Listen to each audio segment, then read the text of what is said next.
Graphic, ready with your opening super. Stand by the announcers in the booth, please. And rotate. 3, 2, 1. Take tape.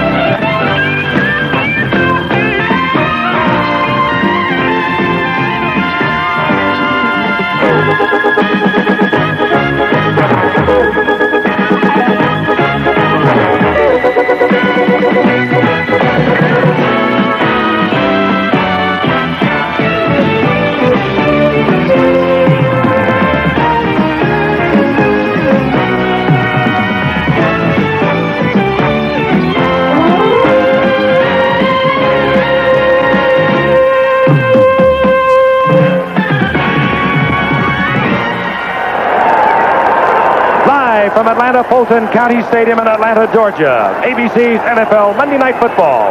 The Seattle Seahawks and the Atlanta Falcons, and this ABC Sports exclusive is brought to you by Datsun, who invites you to test drive the all-new 200 SX Sport Coupe.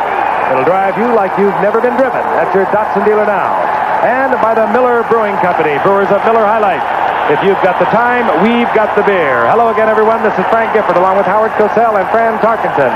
You're looking at Jim Zorn. He leads the Seattle Seahawks. Disappointing on the year. They're 3-5, but they feel they are still alive in their Western Division of the AFC.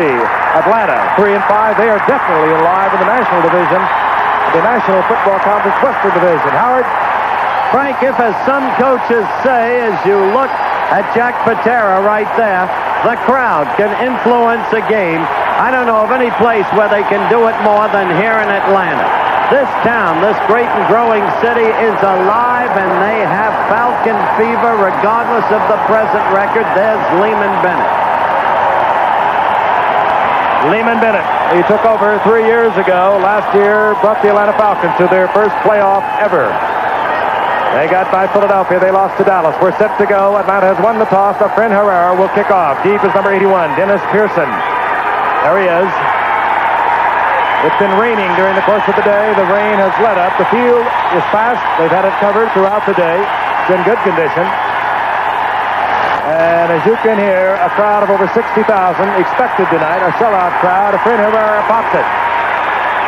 At the 10-yard line is Haskell Standback. And Standback out over the 25 for the 28-yard line, where it'll be 1st and 10 for the Atlanta Falcons. At quarterback will be Steve Bartkowski. A pure passer, as pure as you could want. However, he has been not throwing the ball as he says he can. The offensive line, perhaps in the middle, it's the best with Jeff Van Note there. The wide receivers, they're small, but they're very effective. 84, Alfred Jenkins, and number 89, Wallace Francis. Bartkowski brings up the Falcons. The ball at the 28-yard line. The setbacks, Lynn Kane, 21, the rookie from USC. He gets the call, sweeping left. And he's breaking tackles, and it's a pickup of a couple of yards. It'll be 2nd down and 8, tackled there by Otri Beeman, coming up defensively for the Seattle Seahawks. And let's meet the Seahawks. Carl Eller, you know about him, the veteran from Minnesota, acquired just before the season started. The linebackers, Keith Butler, Terry Beeson, Sammy Green, and let's take a look at the secondary. Cornell Webster over the left corner. He scored for the Seahawks last week in their upset of the Houston Oilers. 2nd down and 8. Andrews, single setback. 2 tight ends are in. McKeskey is in there. But the ball goes to Andrews, and the rookie pounds out short of a 1st down.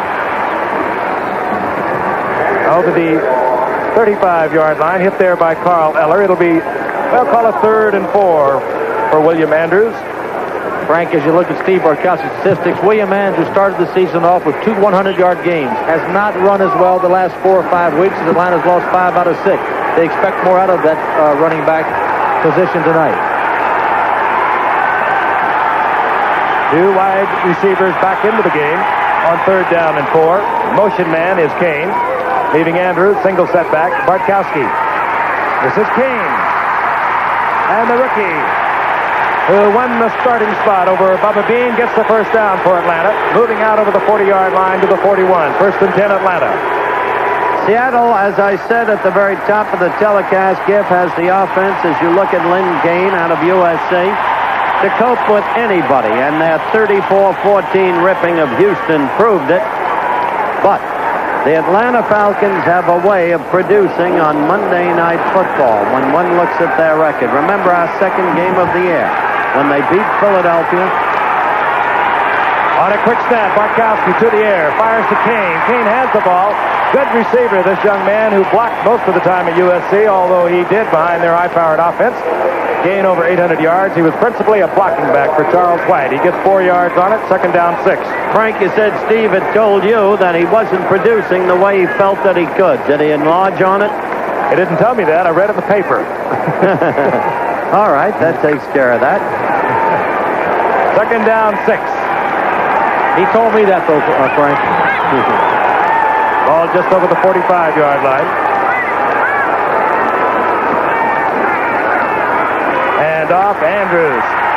And the rookie from Auburn who broke into the NFL with that big game. You might recall the opening day of the season. 167 yards rushing for this little man who really, well, he wasn't that productive at Georgia. He was more of a blocker than anything else. Well, at Auburn, as you said, Frank, he was a blocking back, but when he got here, they learned A, that he had great hands and could catch the ball, and B, that he could run surprisingly well. And while he got the 160 yards plus in the opening game, as first down is registered for Atlanta, in the second game against Philadelphia, again got more than 100 yards, and he looked like another Otis Anderson. He has fallen back, as Fran said, but they expect him to bust out of it tonight. One thing to look for here, Frank, Atlanta will throw to their backs a lot. Seattle does not defend the pass to the backs very well. The linebackers weak pass coverage-wise. 2 tight ends, single setback. McKeska, 87, the other tight end, along with Mitchell, 86. Mayberry, the rookie from Colorado, single setback. Gets the call, finds a little opening, but he's smashed to the ground. Hit there by the middle linebacker, Terry Beeson, number 58. One of the reasons why they expect Andrews to have a big night tonight is based upon the graphic you saw a moment ago. Seattle 22nd in defense. Interesting thing, Howard and Frank. Atlanta has played 3 running backs so far tonight. Kane, Mayberry, and Andrews. All of those fellows are rookies, but they all 3 can play well. Mayberry, the rookie from Colorado, gets 3 yards, second down 7. Bartkowski again to the air. Fires, complete. Out for Jenkins. Close to a first down. Jenkins now, which is having caught successfully at least one pass in 50 consecutive games. He's not all that big. 5'10", 175-pounder, and he gets the first down for Atlanta. Atlanta moving the football. Frank, Alfred Jenkins listed at 175, but yesterday he weighed after practice 151 and a half. He may be the smallest man in football. First and 10, the ball at the 37-yard line of Seattle. And off is Mayberry, and Mayberry gets to the 35. Very important here for Atlanta to get going. That's why Fran, in a pregame interview, asked Steve Bartkowski, what do you have to do to get the offense going? Well, I think basically from a quarterback standpoint in our offensive scheme, they need to be able to count on a consistent game week in and week out of the quarterback. And I've been inconsistent, as many of our guys have throughout the year. And I think that I need to string 2 or 3 games together and get back on the right track. Quick count on second down and 8. The ball carrier is Kane. Kane finds an opening. Kane into the end zone. A flag is down. The flag is down at the 10-yard line. And Len Kane, a 6'1", 205-pound rookie out of USC, really turned it on, broke tackles, but again, a flag is down at the 10. I think the call was against the defense, but that remains to be seen. That's one way to get the offense going. I think it was a face mask. This guy, Len Kane, came on last week against San Francisco in that defeat. He caught the ball well. He ran the ball well. They think he's a good football player. In Southern California, he was a blocker for Charles White. But he can also run, as we just saw. This game has just begun. As you heard the call, referee Bob Frederick, you saw the call. Face mask. Kane goes 35 yards, and now comes Tim Mazzetti. Conversion, yes, but he put the thrill back in it last week with a couple of misses against San Francisco. Not this time, however, and Atlanta is on the scoreboard. they have a way on Monday nights. Let's look at it again.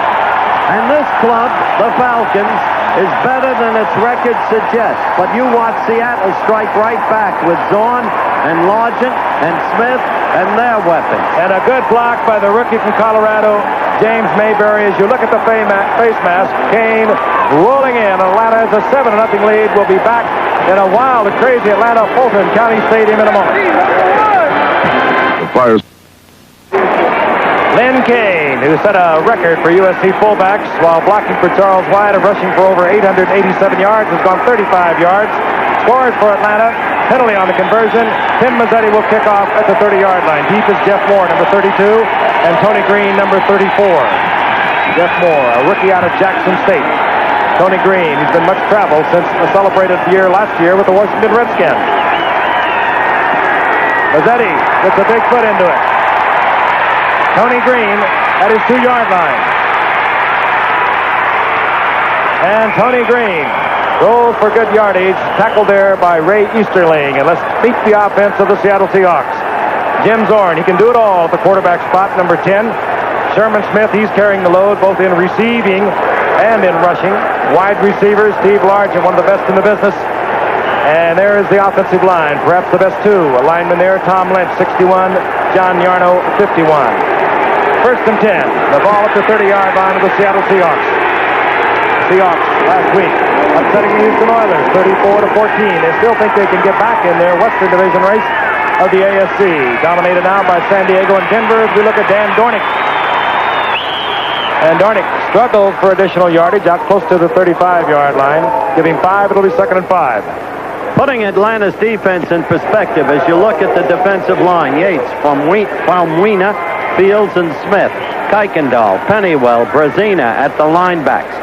And the defensive backs, Roland Lawrence, Rick Bias, both small, Reed and Easterling. So there's the defense. I'll get back to the point I was about to make in a moment. Frank? Seattle comes up. 3 wide receivers. 83, Steve Rabel is in there. Handoff goes to Sherman Smith. And the big 4-year man from Miami of Ohio who does it all for Seattle. Gets a couple of yards. It'll be 3rd down and 2. Frank and Fran, as you both know, the past 2 years, Atlanta surprised the whole league with a kind of kamikaze defense. They came from everywhere. Blitz, blitz, blitz. This year, they apparently thought the league would catch up to it. They've laid back. Look for a return to that blitzing tonight because what they did hasn't worked. The secondary undersized, as I said, with Lawrence and Bias. Largent, McCullough, the wide receivers. Brian Peach, the tight end, 88, back in the lineup. Zorn, play action. Once Largent, incomplete. Covered nippily there by Roland Lawrence, the little cornerback on the left side at 5'10". 4th down, and out will come the punting unit. And Frank, that time he got pressure. This Atlanta team, as you said, Howard, has not been aggressive. They had kind of a training camp type workouts this week, full scrimmages. They're really hopped up for this game. They want to get back to their grits, blitz, and their aggressive style play, and that is their style. They haven't been playing their style this year. So far in the first series, looks like they're back to it. There's Dennis Pearson for Atlanta at his 24-yard line. Herman Weaver punting for Seattle. A little over 41-yard average thus far in the season, and he had to hurry to get it away. Fair catch called for by Pearson, unnecessarily so at the 25-yard line. Good call, Atlanta, with a 7-0 lead, will have their second possession when we return in just a moment. What makes you think the man is not a monarch? And we have an election year coming. First and 10 Atlanta. They look surprisingly well, considering having lost 5 of the last 6 games. On that first drive, they lead 7-0. The ball just over the 25-yard line. Bartkowski hands off to Kane, and Kane explodes once again out over the 25, close to the 27. It'll be a gain of 6. It'll be 2nd and 4. I'll tell you, Howard, if I were Steve Bartkowski right now, I've got a hot running back in Lynn Kane. I would feed him that football. He's pepped up and he's running hard, and the line's blocking for him. Absolutely. He just came out for a moment, but I'm sure only for a moment. What Atlanta has are the bookends, the young tackles. Ken, 2nd down, 3. stop for a moment while we get this play. Ball at the 33-yard line. Handoff to William Andrews, and Andrews has an Atlanta first down, moving behind Thielman and Bryant and Van Note. And going back to the basics, you would say, is paying off for Atlanta. They checked everything out. They started with their stance this past week. They went back and reviewed everything. Well, they've been building their offensive line the way the Jets have tried to build theirs, with Marvin Powell and Chris Ward, 2 of the best in football. They've got Ken and Bryant, the bookends, and that's what they're going behind tonight. Alfred Jackson in. Bartkowski back on 1st and 10. Has the time. Fires into the arms of Alfred Jenkins. Complete. First down, Atlanta. Out over midfield. Dave Brown defensively for Seattle was there, but this little man is hard to get a handle on. This is not bad coverage by Dave Brown here. He's a former Pittsburgh player. Nice pace. Look at the pace that Jenkins uses here. But Brown is with him. It took a great throw by Bartkowski. They feel that that's the side they want to go to. They think Brown is more vulnerable than the other side, Cornell Webster. We'll look for that as the night progresses as we look at Alfred Jenkins. Ball inside the 49-yard line. Split to the right is Al Jenkins. Left is Wallace Francis. Hand off. Andrews. Looking back to the inside. He found an opening. Gets inside the 45. Close to the 44-yard line. A gain of 5. It'll be 2nd and 5. I notice you call Andrews William, which he prefers to be called, not Philip. Offsides indicated against Seattle. And when they mark it off, we'll tell you how they both stand. Seattle in the Western Division of the AFC with the 3-5 mark. San Diego and Denver both 6 and 3, open 5 and 4. In the Western Division of the NFC, Atlanta is much closer. They're 3 and 5. New Orleans leads that division with 5 and 4. LA is 4 and 5. Number 56 offside. First down. Sammy Green, the linebacker, stepping offside. But a win tonight for Atlanta. They could move in one game behind New Orleans, tied with Los Angeles. So much is on the line for the Falcons, who were in the playoffs a year ago. They like the feeling. On 1st and 5, Andrews getting the call. Andrews breaks it. Upset by Dave Brown, but he has a first down, and the flag is down at the line of scrimmage. Well, William or Billy, you can call him Ray, or you can call him Jay, and it's against Atlanta, as you saw. It doesn't matter what you call him. He's looking for a big night tonight against a weak Seattle defense. You know, Howard, it's a rather simple game. If you can control the line of scrimmage, you can win. Atlanta went back to basics, which means getting off the ball, trying to control the line of scrimmage on offense, and do the same on defense. And they're controlling the line of scrimmage on offense tonight as we look at the officials' call.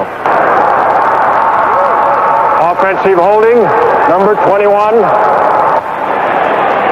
Lynn Kane holding for Atlanta. That moves the ball back close to the 45-yard line. Down remains the same. First down, 17. The two tight ends are in now. Single setback. That's Andrews, 31.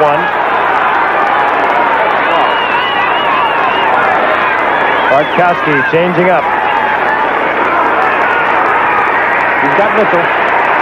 Jim Mitchell, just his 4th reception of the year. Short of the first down, gets back to the original line of scrimmage and a couple, so it'll be 2nd down and 9. Frank, as we look at the graphic here, 3 receptions in 8 games for Jim Mitchell. This has been a premier tight end. That time they didn't have any respect for Mitchell. They doubled both outside receivers as we look at Jim there. They left Jim Mitchell all alone on a linebacker, and that is a mismatch. Have his skills diminished as a receiver? Has he slowed up? He tells me he hasn't. He said he used to run a 4.5. He might run a 4.6 now. I don't know if he's that fast, but he's still a good receiver. Jim Mitchell, the tight end, in his 11th year out of Prairie View. 2nd down, we'll call it 8. Bartkowski. Kane. No screen man in front of it, but he gets yardage on his own. Good run and a good tackle by Sammy Green, and Kane has an Atlanta first down. I love that play, Fran. You get a runner like Kane, Andrews, any good runner, and we're going to look at it again. And you'll watch the linebackers blitz. The free safety, Archie Beeman, will have to come up and cover Lynn Kane. He's got to come from 10 yards down the field. You'll see he's got plenty of running room. There's Beeman coming to your picture, 27. He slips him and gets 10 yards. That's the point. You get a receiver who can run with that football, put him out there. In one-on-one situations, they'll break him. We've talked about that often. First down, the ball at the 36-yard line. Andrews, right side. Ekes out a couple of yards. It'll be 2nd down and 8.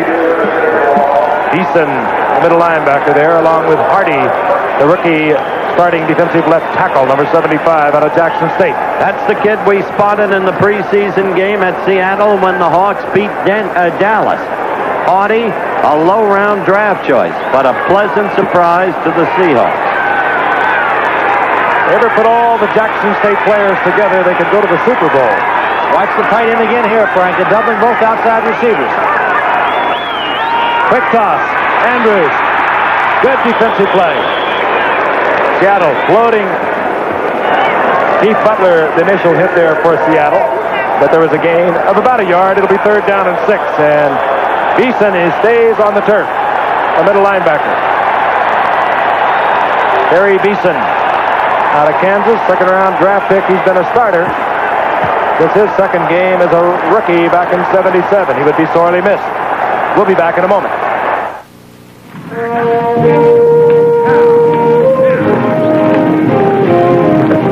When you break horses for a living, the worst part is knowing they might break you first.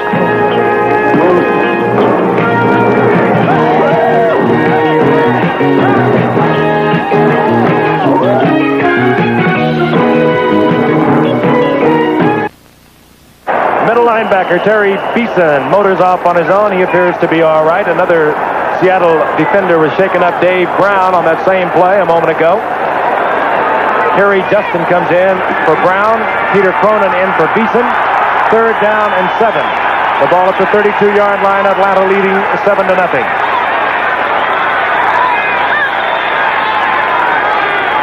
Bartkowski. Watch it. And under pressure, Gregory was in there pressuring, but the ball was batted away. Incomplete. Good play by Seattle. Good series for Seattle. A young team coming into this basically feverish and hostile crowd, and a good test of their ability to maintain poise in an already difficult situation, Frank. It really is. This is an unusual crowd. L.A. saw it last year back in '73. The Minnesota Vikings had 9 straight victories, and Atlanta upset our team. It's going to take a lot of poise from a young Seattle team. It'll be interesting to see how they react to this. Ball at the 32-yard line. John James come in to do the punting. There's Tony Green. He'll be trying to figure with James. James, of course, will be angling the ball for out of bounds if indeed he goes with the punt. And one suspects that he will. It's early in the game.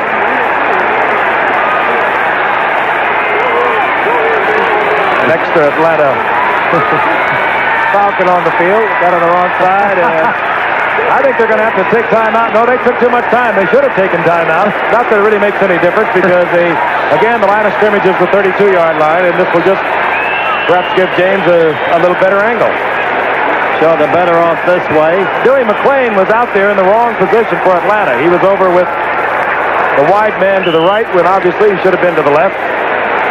James will try to hit the coffin corner. Clearly, he's one of the best punters in football. Fell off a little last year, but he had 3 straight Pro Bowl years for Atlanta.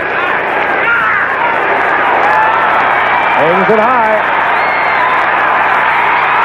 And Atlanta has the ball. They're well inside the 5. It looks to be the 2-yard line. Seattle, with a very hostile crowd in attendance, will start deep in their own territory. Not the most delightful field position for the Seattle team. They have tied into a bunch of hornets in the form of the Atlanta Falcons here tonight, a team that we knew that would be fired up. James' punt was down inside the 3-yard line. Setbacks, 47 Smith, 33 Dornick. They'll try and give quarterback Jim Zorn a little breathing room. Dornick gets the call. He finds a big opening. And Dornick gets it out to the 10-yard line. Gain of 7. It'll be second down and 3 up into there by Frank Reed. Dornick, of course, was with the Giants, Fran. He was reasonably well regarded, but they have a youngster named Ken Johnson who they think has greater potential, so they let him go. Kid turned out to be an excellent receiver, especially coming out of the backfield. Leading their team in receiving, and that was a big run he made to get him out of the hole. Second and 3. Dornick doesn't get the first down, up into there by Edgar Fields, bottom of that pile. The problem really with Dornick last year, he's a very bright youngster, and that's, of course, what you like. And we're going to have a call, and it's going to go against Seattle. Dornick, a very bright young man, and that's really what you want back in there when you're talking about receivers. But he had a shoulder problem last year, and although he did produce for over 300 yards for the Giants, he has been a real healthy asset to the Seattle Seahawks this year. They, of course, lost David Sims, their fine running back of last year. Which is the call? Which has hurt them a great deal. Offensive holding, number 51. John Yarno, the center, holding. And that backs Seattle up. Ball at the 5-yard line. Second down and 8. 3 wide receivers are in. Rabel comes in. Out goes the tight end. Single. Setback is Dornick, and Sherman Smith is there. Here's Sherman. And a fired up Atlanta defense. Warns over Smith. Frank, this defensive football team of Atlanta plays the run very good, and they're giving Seattle many different looks. They feel they have to do that because Seattle's an excellent offensive football team. They're trying to confuse them with different looks. Third down and 7. Swiftly paced game thus far. Atlanta out in front, 7-0. They scored on their very first possession. Glenn Kane going in from 35 yards out. Hi, Guy. Important. Seattle gets out of this hole because they'll have to turn it over to Atlanta about midfield. Third down and 7. They must get to the 12. It's complete. Over the middle. It's Peets, the tight end, and Peets has the first down out over the 20-yard line.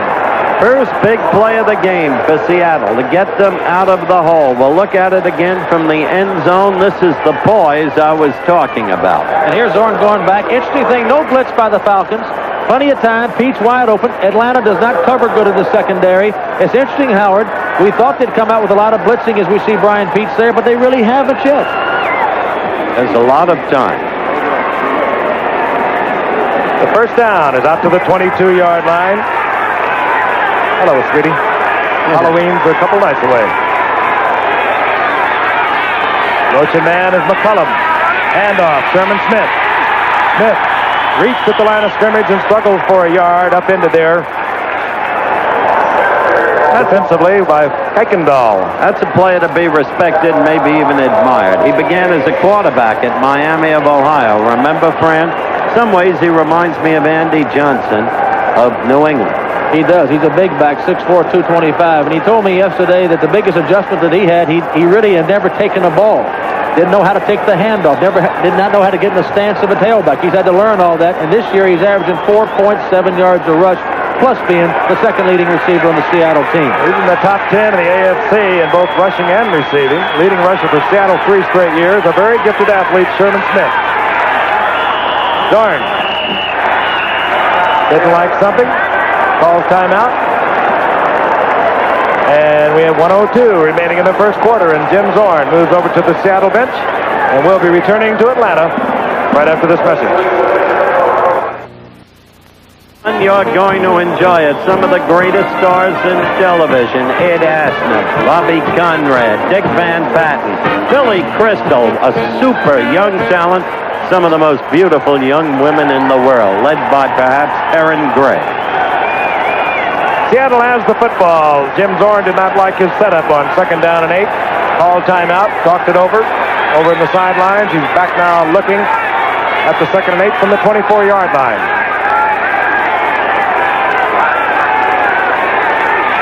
Play action by Zorn. Wide open. And that is Steve Largent. And he is one of the fine receivers in football today. And Largent gets out over the 45-yard line to the 46-yard line. And he was really wide open. Here's Largent. He's not very fast and he's not very big. But all you kids out there think you have to be a big man to play this game. Look at this man play. He's one of the premier receivers in football. Notice that tonight the 2 key receivers are undersized men. Jenkins, number 84 of Atlanta, only 151.5 pounds. Largent, another undersized one. 23-yard pickup by Largent and Zorn. What a combination that's been. A couple of big touchdowns last week against Houston. They're back on stride. Largent again. This time Zorn puts it behind him.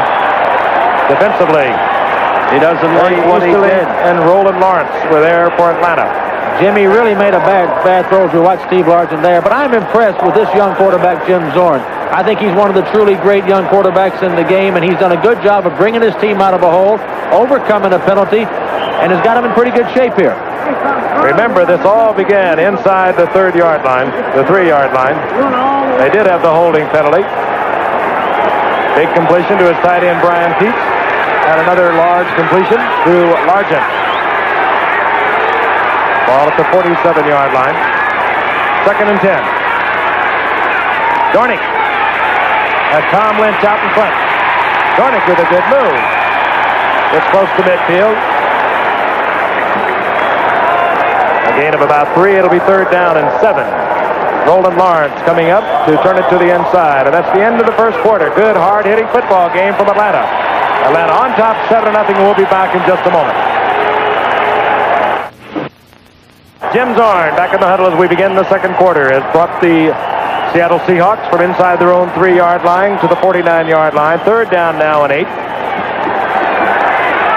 Very gifted athlete. You don't put pressure on him, as we see now. Atlanta in a 3-4 defense. And they're going to come. Threatening a safety blitz. Zorn looks it over calmly. They're going to come, Frank. There they come, everybody. Good pickup. Zorn looked like he dropped it. Steve Rabel is saying, no, it's complete. Well, that's what you got to do. If you're going to stop Jim Zorn, Fran has mentioned you got to give him different looks. Frank has mentioned you got to pressure him. They just did. They got to use the kamikaze defense. That's their style of play. It's the first time we've seen it tonight, and it did what they wanted to do. It prevented the first down and the third down situation. Dennis Pearson, almost 12 yards per return. Herman Weaver on for Seattle on fourth down. This time they blocked it. They almost got the first one. And it's taken there by number 38. Rick Bias. Bias scores. They almost blocked Herman Weaver's first punt. We mentioned it at the time. This time they were all over it. Now that's what Atlanta can do. Pouring in. Send everybody. Watch. Here it is. This is an opportunistic team. I mean, he took it right off his foot. What a block. I mean, he got it all the way.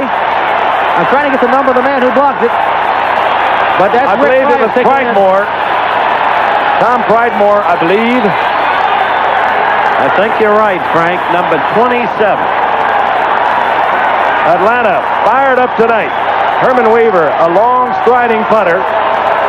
They almost blocked his first punt of the night. This one they did.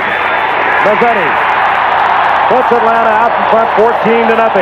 Atlanta's not playing for fun. They're playing for the season tonight, and they know it. This is little Tom Pridemore, number 27, the bottom of the screen. He's a great special teams player. There he goes. He gets the block. Rick Bias picks it up.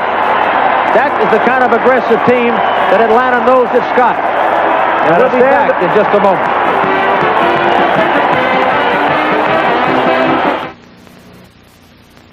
And those are the other games you'll be treated to this Saturday. Consult your directory to determine the game you will see in your area. Beginning in the second quarter, a block punt, and Atlanta's a 14-0 lead. Rick Bias taking it in, 38 yards. And here is Tony Green from his own end zone for Seattle. And Green makes an opening on his own, moves out over the 30-yard line where it'll be 1st and 10, and Seattle will have to get something going here very quickly. Green looks a little bit better than he looked with the Redskins when they dropped him and with the Giants. He's beginning to get a little flair back. At halftime, you'll meet Willie Mays, and there's George Steinbrenner and Billy Martin. You will meet also Bowie Kuhn at length. And, of course, two overriding stories. The disassociation from baseball of Mays and the dismissal of Billy Martin as manager of the Yankees. Kuhn has some revealing things to say about the Martin situation. Halftime today. 1st and 10, Seattle. Hand off, Dornick. And Dornick goes for about 3. It'll be 2nd down and 7. Key thing here, Frank, I think, for Seattle to keep in mind, this game has got 3 quarters to go. They're 14 down. That's really not a lot in professional football. They got an explosive offense. Don't try to get it all back in one play. You're exactly right. That play was officially ruled a fumble, by the way, not a block kick, since Thunderfoot's foot never hit the football and has just started to pour. I would call it thoroughly blocked.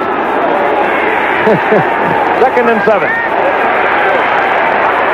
All out at the 34-yard line. Zorn again with the blitz. This time they pick it up. The screen, and it goes out to the tight end, Brian Peaks, and he's snowed under.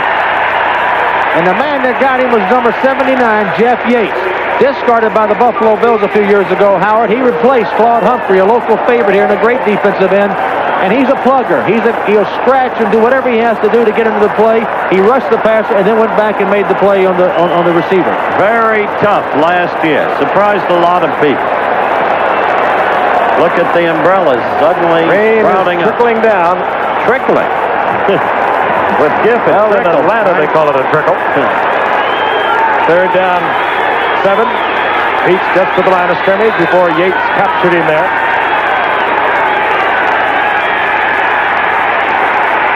Zorn looking for Largent. Largent wasn't open. Zorn gets the 1st down on his own. Now that's the way Zorn could kill you.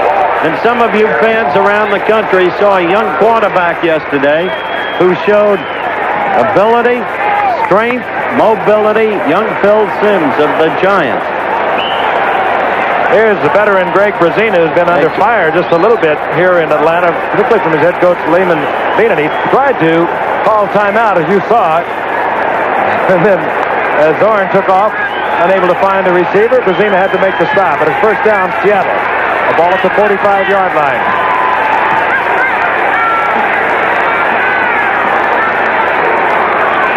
Play action again by Zorn. Going deep for Largent. He's there, but slightly overthrown. He had the step, no question about it.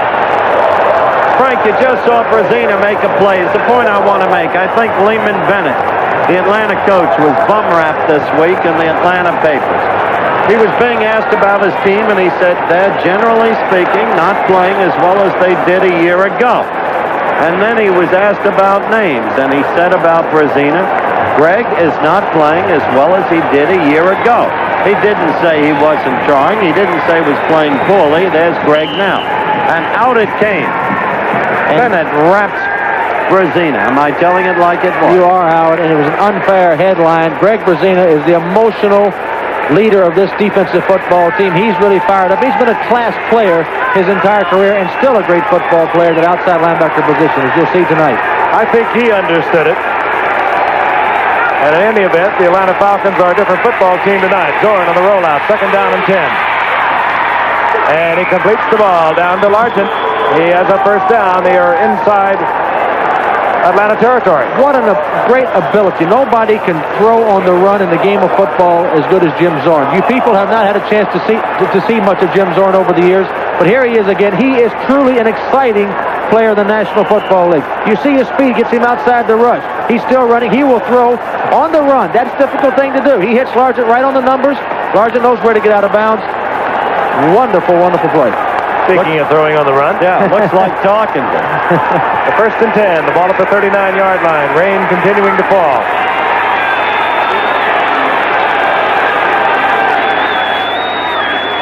And off to Sherman Smith. Piled up, bottom of that pile. Fulton Heckendahl. Gain of maybe a yard. There is Lehman Bennett. And the key thing is, and Fran brought it up, as you see the rain torrentially now pouring down, key thing is Seattle keeps their poise. They're not trying to get it all back on one play. Although there was a time when Largent had a step and the ball, if properly thrown, could have led to a Seattle touchdown. Seattle playing for conference pride. The AFC ahead of the NFC 20-9. Second down 9. This is Dornick. Nothing to the outside. Turns it inside. Runs into Pittywell. Line of scrimmage, and that's about it. It'll be third and long now for Zorn. How about that? Yeah, they set a lot of expansion records in the first 3 years up at Seattle. You know, it's a lot of pressure here on Jim Zorn, Frank. He's trying to get his running game going. He's not getting much out of his running game. They're having to rely strictly on his passing. He's capable of doing it, though. He can carry that load. He's a very poised young man. He's going to have to throw in this situation. Third and 8. Ball at the 37. Zorn with the long count.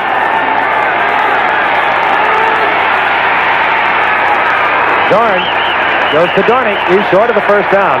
That play I can't see. You got to throw into first down territory. Well, I'll tell you what Atlanta's defense did there, Howard. They started faking the safety blitz. Jim Zorn changed his play at the line of scrimmage, thinking they were going to come with a safety. They did not come with the safety. Therefore, he didn't get the yardage that he needed. They have a fourth down, and they do not send in either kicking unit. The ball at the 34-yard line. I like it, Jack Patera. Yes, I do. Sir, I like this. This is a good call. Way to play the game. Down 14-0. Fourth down and 6. Ball at the 34.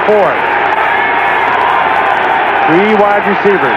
They're coming with everything. They're coming with everything. Zorn will get the first on his own. He may get a touchdown. He may get a touchdown. He's going to get it. How about that? Jim Zorn, touchdown on the scramble. 34 yards. Right back in the ball game, and that's the kid Francis has been talking about so much. And that's the price you play with the blitz.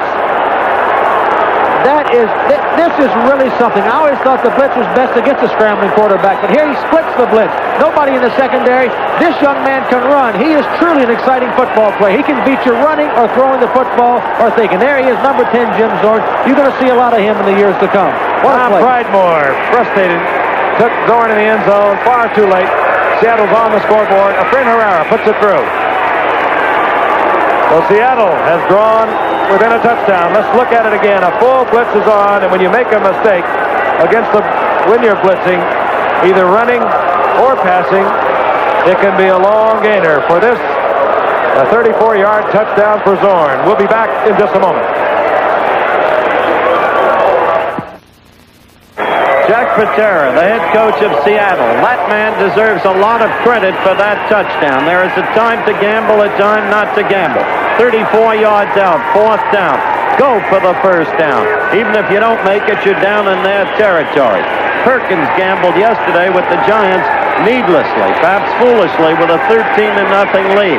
He destroyed the momentum of his ball club. Patera did it at the right time. Efrain Herrera pops it. Dennis Pearson at his 3-yard line for Atlanta. Up into there, short of the 20-yard line. Now Seattle seems to be fired up, and there's the young man who pulled it all together. And I think really the time to gamble is when it works. And when you have a quarterback like Jim Zorn who gives you the option, either run or pass, as he did there. Well, gifted athlete, rolled it in. There's a point there, Frank, because the key to that drive was an earlier 3rd down play when Zorn himself carried the ball and made the first down. And then, as Fran said, he split the blitz and rolled on in. Now the pressure comes back to the Atlanta offense. Let's see if they can keep it going. Andrews is the single setback. Back with the 2 tight ends. 87, Russ McKeska in there. Bartkowski to the air. And Bartkowski down close to the line of scrimmage. Robert Hardy came in on the pass rush and then picked up Bartkowski on pursuit. It'll be 2nd down and 9. And not to knock Steve Bartkowski, he's a fine quarterback, but there you saw the difference. He does not have the foot speed that Jim Zorn has to get out of trouble, to for his team running the football. That's a great bonus when a quarterback can give you that. Outside of you, and he certainly didn't run a lot so far this year. On 2nd and 9, draw play. Andrews hustles out to the 25-yard line. Sammy Green there, one of several Seattle Seahawks in on the stop. Andrews a tough kid, Giff. Outside of Utah, who could run like Zorn? There's a guy in New England by the name of Grogan who's not a bad runner. That's right. They're going to bring this back. But they got to take another look at him. He's up and down. He's erratic. Penalty being marched off against Atlanta.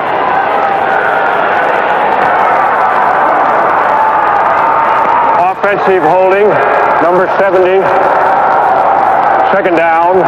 Dave Scott, the left guard, holding for Atlanta. Well, Howard, I'll tell you one thing. Atlanta better not get conservative, because they're going to have to score a lot of points to beat this Seattle team, and they're going to have to keep wide-open football going. There's your man. There's the Moose wearing 71, a great, great defensive end, starting now for Seattle the last few weeks. 2nd down, 20. Bartkowski from his own goal line. Firing intended there for Jenkins, and that could have been picked off, and Bartkowski took a lump. He really did. And they did not go conservative coming up with the pass play. Give them credit for that. That was a good call. They did come with the pass play. But the whole tenor, as you look at Bartkowski getting hit by number 75, Hardy. Bang. That takes its toll during the course of a game, during the course of a season. That kind of hit hurts. How do you know? 2 rookies in the middle of that line. Nanu Tuasosopo, a rookie from UCLA. Robert Hardy, the rookie from Jackson State. 3rd down, 20. Bartkowski will put it in the air again. As the time in this one almost picked off. Keith Simpson went for it, incomplete. 4th down, Atlanta will have to punt. Frank, that was a key play by Keith Simpson there. Number 1 draft choice a year ago, just inserted to the starting lineup a couple of weeks ago. He's really played well for him with a strong safety position. He had good coverage then, almost the interception. There's James. He'll drop back into his end zone. Here's Tony Green. Had a tremendous year last year with Washington. Wheels came off somewhere in training camp. Released. Giants released him. Now he's looking a little perkier than he has.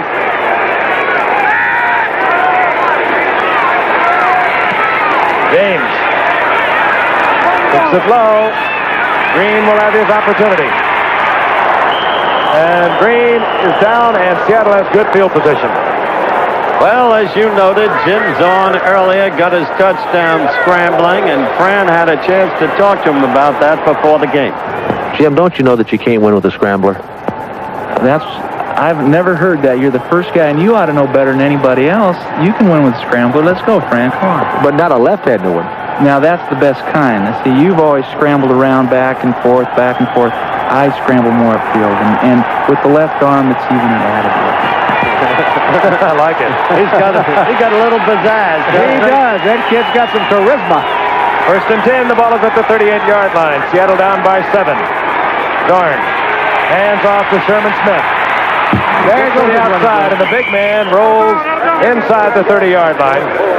Short of a first down, but nifty pickup. Well, you have to respect, again, the coach of the Seahawks, Jack Patera. This team reflects his coach. Down 14 points against a fired-up team, a hostile crowd as you look at Burley Jack. And they held their poise, held together. Now it's 14-7, and they're coming back, and the whole flow of the game has changed, with the momentum clearly lodged with the Hawks. And they quieted down this crowd. He's got himself a sense of humor, too, Jack Patera. Having a little trouble out there. Saddle with some of the press. He said, I was trying to be funny, and I guess I'm not funny. Second down, a long 2. Ball at the 29-yard line. Sherman Smith. Smith has the first down. Stopped there by Brazina. Notice how they're more open for the run now. You know, that's really going to be dangerous if they get the run going like it looks like they're getting it going there. Earlier they didn't. It heard earlier he was not coming back into the game, Brazina, but he's tough. He's been around 11 years, and get those veterans have been around. They can play with a little bit of an ache and pain. First and 10. The ball at the 24-yard line. Dornick, the single setback for Seattle. Sherman Smith in a wingback slot. Dornick gets the call. Gets a couple. That'll be second down and 8. And on the stop, Robert Pennywell, the middle linebacker. There's Pennywell. He became a starter last year. Actually, had done some work on the outside for Atlanta. He replaced Ralph Ortega in the middle a year ago. Ortega now with the Miami Dolphins. They're going 3 wide outs. Atlanta would like to blitz this formation. Let's see if they do. Rabel, the other wide receiver, number 83, with Largent 80 and Sam McCullough 84.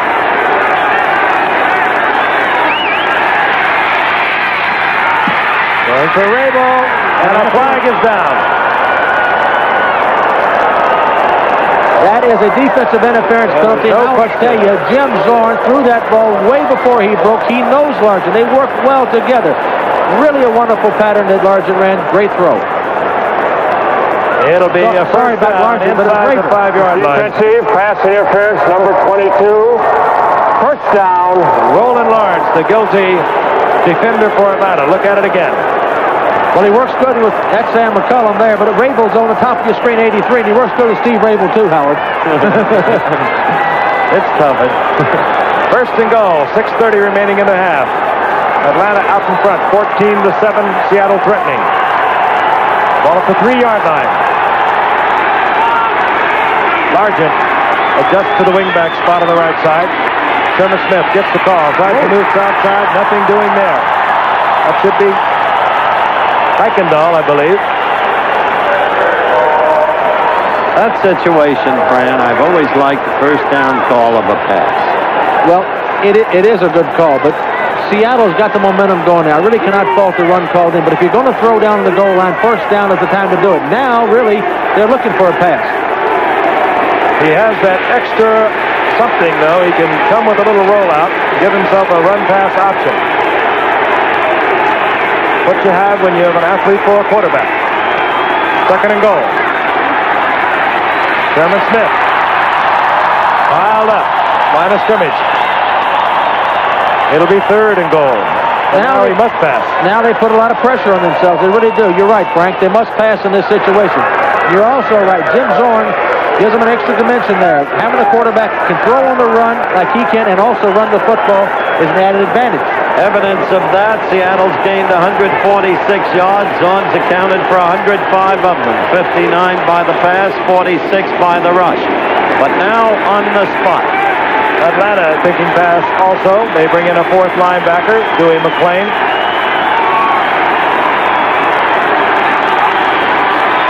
Play action, unnecessarily so. He's got it. He's got it. It's Sherman Smith. Jim Zorn with an unnecessary play action because the entire Atlanta defense was thinking pass. Still comes up with Sherman Smith touchdown. And the play action didn't hold the pass rush at all, as you'll see. He gets pretty good pressure. But Sherman Smith is some athlete come out of the back, but he almost drops this ball. He bobbles it, but he gets it in time, I think. He did. He did. He had to have control. He knew that. He gets the touchdown, and now Efren Herrera can tie it up. So what a comeback by the Seahawks.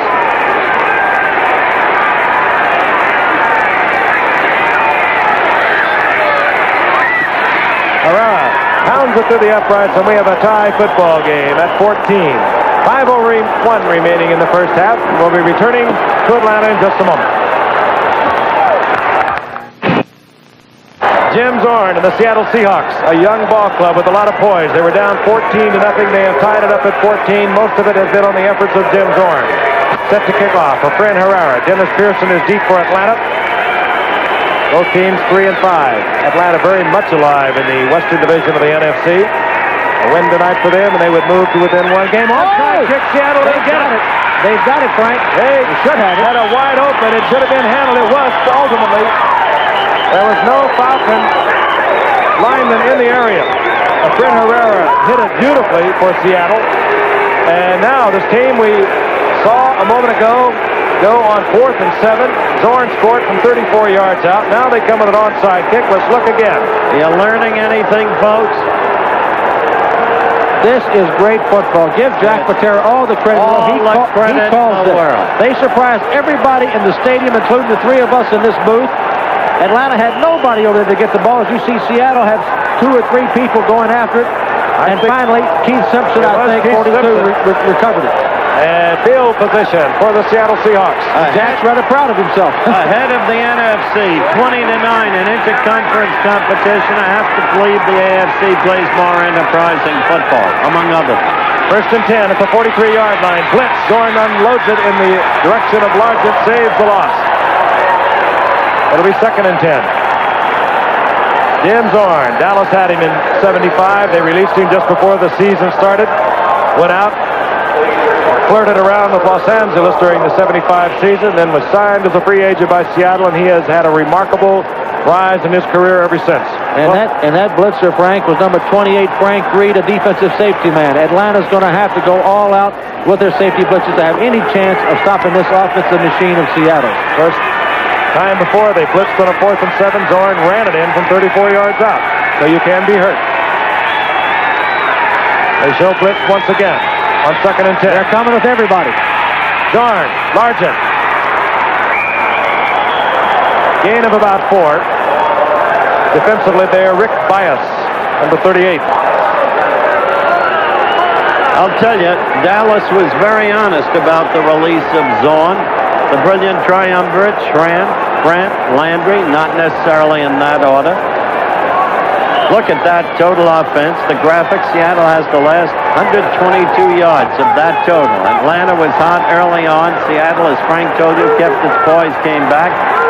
Point I was making, Dallas did not want to let Zorn go. They had no choice. You're right. They freely admit it. They kept a back that's been sensational for them for the last 4 years, Preston Pearson. You're right. They're going to come after him again. Third down, 6. Atlanta showing the blitz. This time they pull out of it.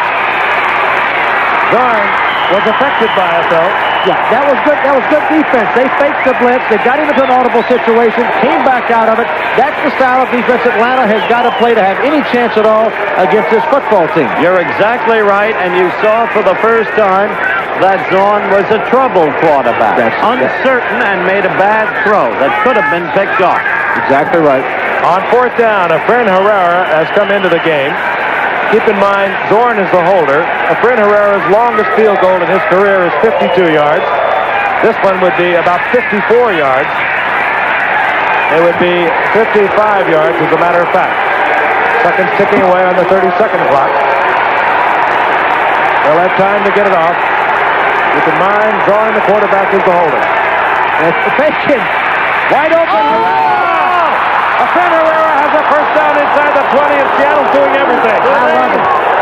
I want to tell you, folks, this is the kind of play pro football needs. Not parody, but enterprise, inventiveness. Watch number one, Efrain Herrera go right up the middle. Nobody is covering him. That far. Zorn puts it right in there. No problem. Efrain Herrera says, I can be a receiver too. All right. Shows you what surprise can do. Instead of the stereotype, the same defenses, the same offenses, the same playbooks, only the numerology different. Jack Patera is giving the nation a lesson in creative football. All right. First and 10 at the 17-yard line. Largent in motion. Sherman Smith. 50 bit of running by Smith. What do you want? Efrain Herrera to go to wide receiver, Howard? I don't care what they do with them. I like what's different. The minute a team in this league does something different, the other team is totally messed up. You got to give Jack Patera a lot of credit. He's made some bold calls tonight, and they've worked for him, which makes him a genius. No, he's been watching college football. There was a gain of 5 by Smith. 5 well-earned yards. Second down, 5. Ball on the 11-yard line. Handoff, Dornick. And the big man moves for a couple of yards as we head towards the 2-minute warning. That's the story. It's been exciting football. It was all Atlanta to begin with. They blocked the Herman Weaver punt, took it in for a score. They drove the length of the field, and Seattle kept their poise, came back. They have shown some exciting play. There's the 2-minute warning. We'll be back in just a moment. You have the sense that football is a lot of fun up in Seattle. They have a fun coach. He's a tough man. He's been through expansion himself. He wound up his own football career with the Dallas Cowboys. He knows what it's all about. He'll have a good joke with you. You wouldn't want to mess around with him too much. You might get a little angry. Right now, third down and 2. The ball inside the 10-yard line. Seattle pulling all stops out tonight. Whoa, Dornick just bowling into the end zone. Dan Dornick, touchdown Seattle. They take the lead the first time tonight. And the Boo Birds go to work on the Falcons, but they shouldn't. They really shouldn't. This Seattle team deserves credit.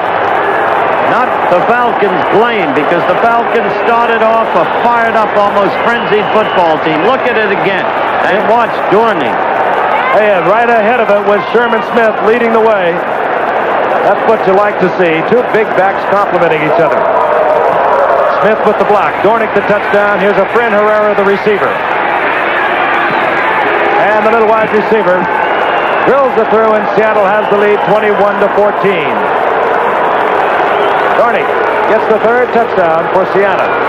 We'll be back in a moment.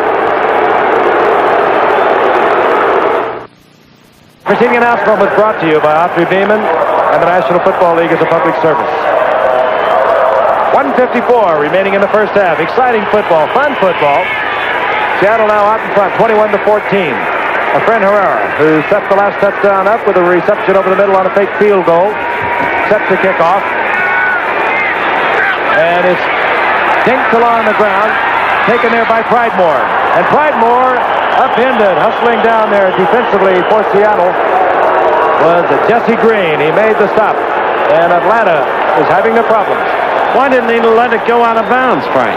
Well, I wasn't down there with him. I don't know whether it's a very wet field. That ball doesn't bounce as much as it ordinarily would. We saw it earlier on a punt that died inside the 5. The conditions change. How about that second quarter graphic? All Seattle. What a comeback. This is the 5th play Atlanta's run during the second quarter. They have the ball at their own 16-yard line.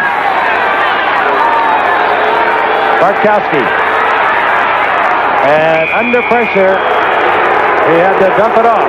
Under pressure by number 71, Frank Carl-Eller, and he got his big old paw in front of Bartkowski's face, and he couldn't see his receiver. There he is. He's been around 16 years, most of them with you, Fran. He's something special. Watch him get his hands up. He's 6'6". He gets his arms up. He knows what to do when he gets back there, and he can still rush the passer. There he is. Great player, Carl-Eller. And a real leader on this football team now. Traded right before the start of the season. Came from Minnesota in exchange for offensive tackle Steve Niehaus. Who they cut? Second down, 10. Motion man, Wallace Francis. Bartkowski again. Again, under pressure. Short hop there, incomplete. Flags are down. Bill Gregory, that time, was in there defensively, a former Dallas Cowboy, performing defensively for the Seahawks. Use the old cliche. Gregory is a player. Lehman Bennett, not happy with the ebb and flow of this game. Elated early on. What a change. The illegal motion on the offense, number unreported, refused. So that brings up third down. Seattle declining the penalty. They like to get it back. They have 2 timeouts. Third down, 10. Does it look to 16. Does it look to you, Frank, like they're out of rhythm, out of sync out there on offense now, the Falcons? Well, we saw it earlier when the early going, it was Seattle that appeared that way. They put it back together. Let's see what Atlanta can do. Again, Carl-Eller. Bartkowski gets away. A flag is down. The ball is out of the way. They intercepted Eller. But a flag is downfield. We don't know whether it's against Atlanta or Seattle. I think it was Carl-Eller who batted it and then caught it. He certainly did.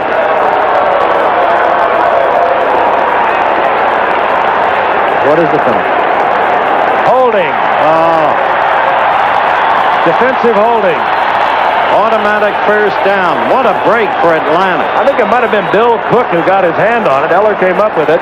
In any event, it doesn't matter. That'll be an automatic first for the Falcons. But let's listen to the official's call. Defensive holding, number 38. First down. Cornell Webster, the cornerback, holding for Seattle. Eller's giving O'Brien all he wants at that right tackle spot. And off Lynn Kane. And Kane gets a first down for Atlanta. Nifty bit of running. And Atlanta has called timeout, and we're going to go with Howard. He's with a very special guest on this night. Ladies and gentlemen, meet the new manager of the New York Yankees, Mr. Dick Howser. A, congratulations. B, is it or is it not true that 3 summers ago you were offered in Gabe Paul's apartment the job as the Yankee manager to succeed Billy Martin in the wake of the Jackson-Martin incident at Fenway Park?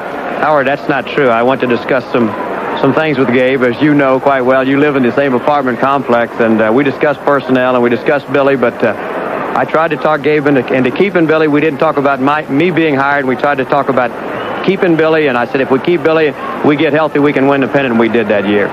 Your loyalty to Martin has always remained firm, hasn't it? Yes, it has. He's a good friend of mine. He's a great manager. What are your problems as you foresee them with the Yankees? 1 or 2 players that we need in certain areas, probably center field, maybe behind the plate. We've only just begun with this fine gentleman, and we'll get back to him right after this play. Yep. Atlanta, 124. They have the football, 1st and 10. The ball at the 34-yard line. They're down by 7 points. Bartkowski. Strong arms it. Going for Jenkins. And is picked off. Picked off by Dave Brown, who was back there in double coverage by Seattle. He had help back there from Archery Beeman, who they just moved to free safety a couple weeks ago, and Archery Beeman put it up. That's Alfred Jenkins, and he can run. He's one of the faster men in football, but you'll see Archery Beeman coming to the play here from the right of your screen. He will get up and tip the ball up, and Dave Brown will make the interception. There's Beeman going up off his shoulder pads. Dave Brown makes a nice reaction. Intercepts the ball. Now, will Seattle sit on it, or will they go after it? The way they've been playing, I think they might go after it. The ball at the 12-yard line. There's a look at Dave Brown. Started every game Seattle has ever played.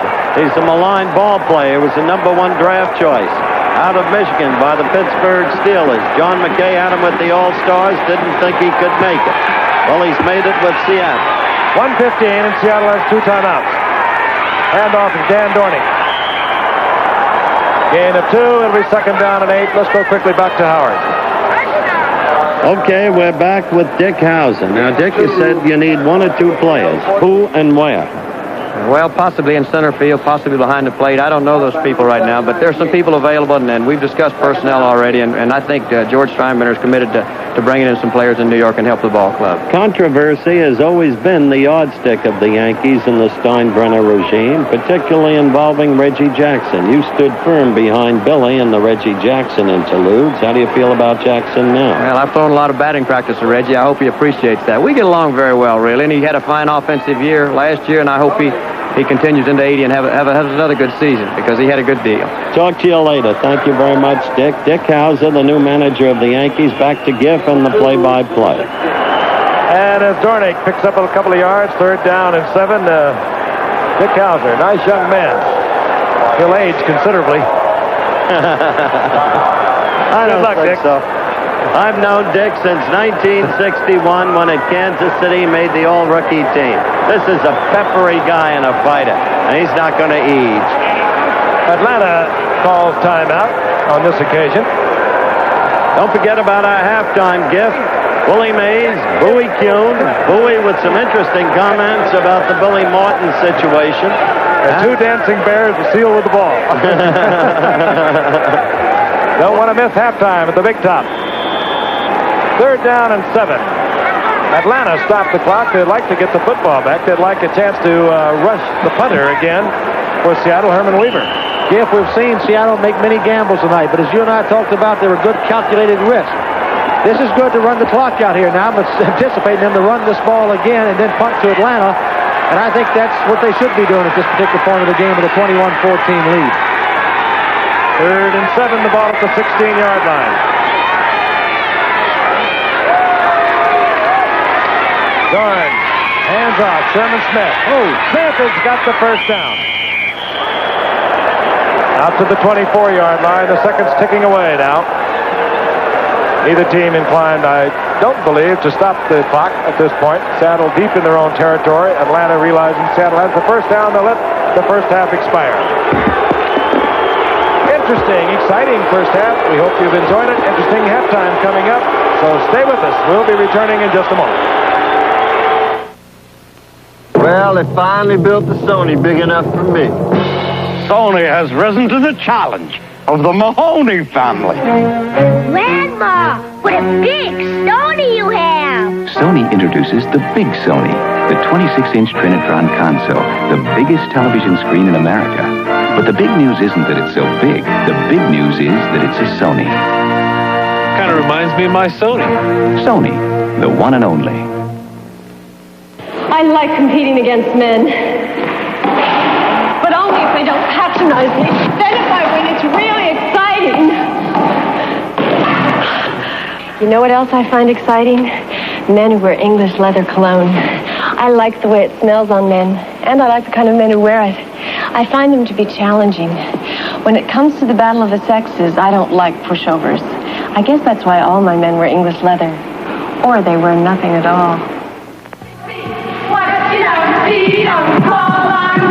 Next August, I'll be an air traffic controller. Guaranteed. 10 months from now, I'll be training in electronics. Guaranteed. Even if you're still in school, you can join the Army now and take up to 12 months to report for duty. With your choice of training guaranteed in writing. Next September, I'll be in Europe. Guaranteed. This is the Army, and we're giving guarantees. Call this toll-free number now. Josie on Happy Days, an actor, puts the squeeze on Marion. Well, la-di-da. And guess who comes knocking at the door? It ain't opportunity. Then on Angie, a burglar breaks in. But but it's more than money he's after. Tomorrow. For Dynamite Disco, turn on, tune in, and get down.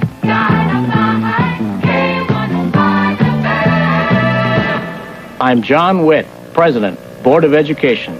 I've successfully opposed forced busing in your schools. Vote for John Witt, Board of Education. There's treasure for the finding, if you know how. Cliff Kirk shows you the prizes of a professional treasure hunter when his special series continues Tuesday on the news at 5. I'm Marty Levine. The carrier Kitty Hawk is being sent towards South Korea. More of the people stranded overnight on San Clemente Island and the grounding of the fishing boat are returning to shore. And Del Mar may decide on a lawsuit over North City West. These stories at 11.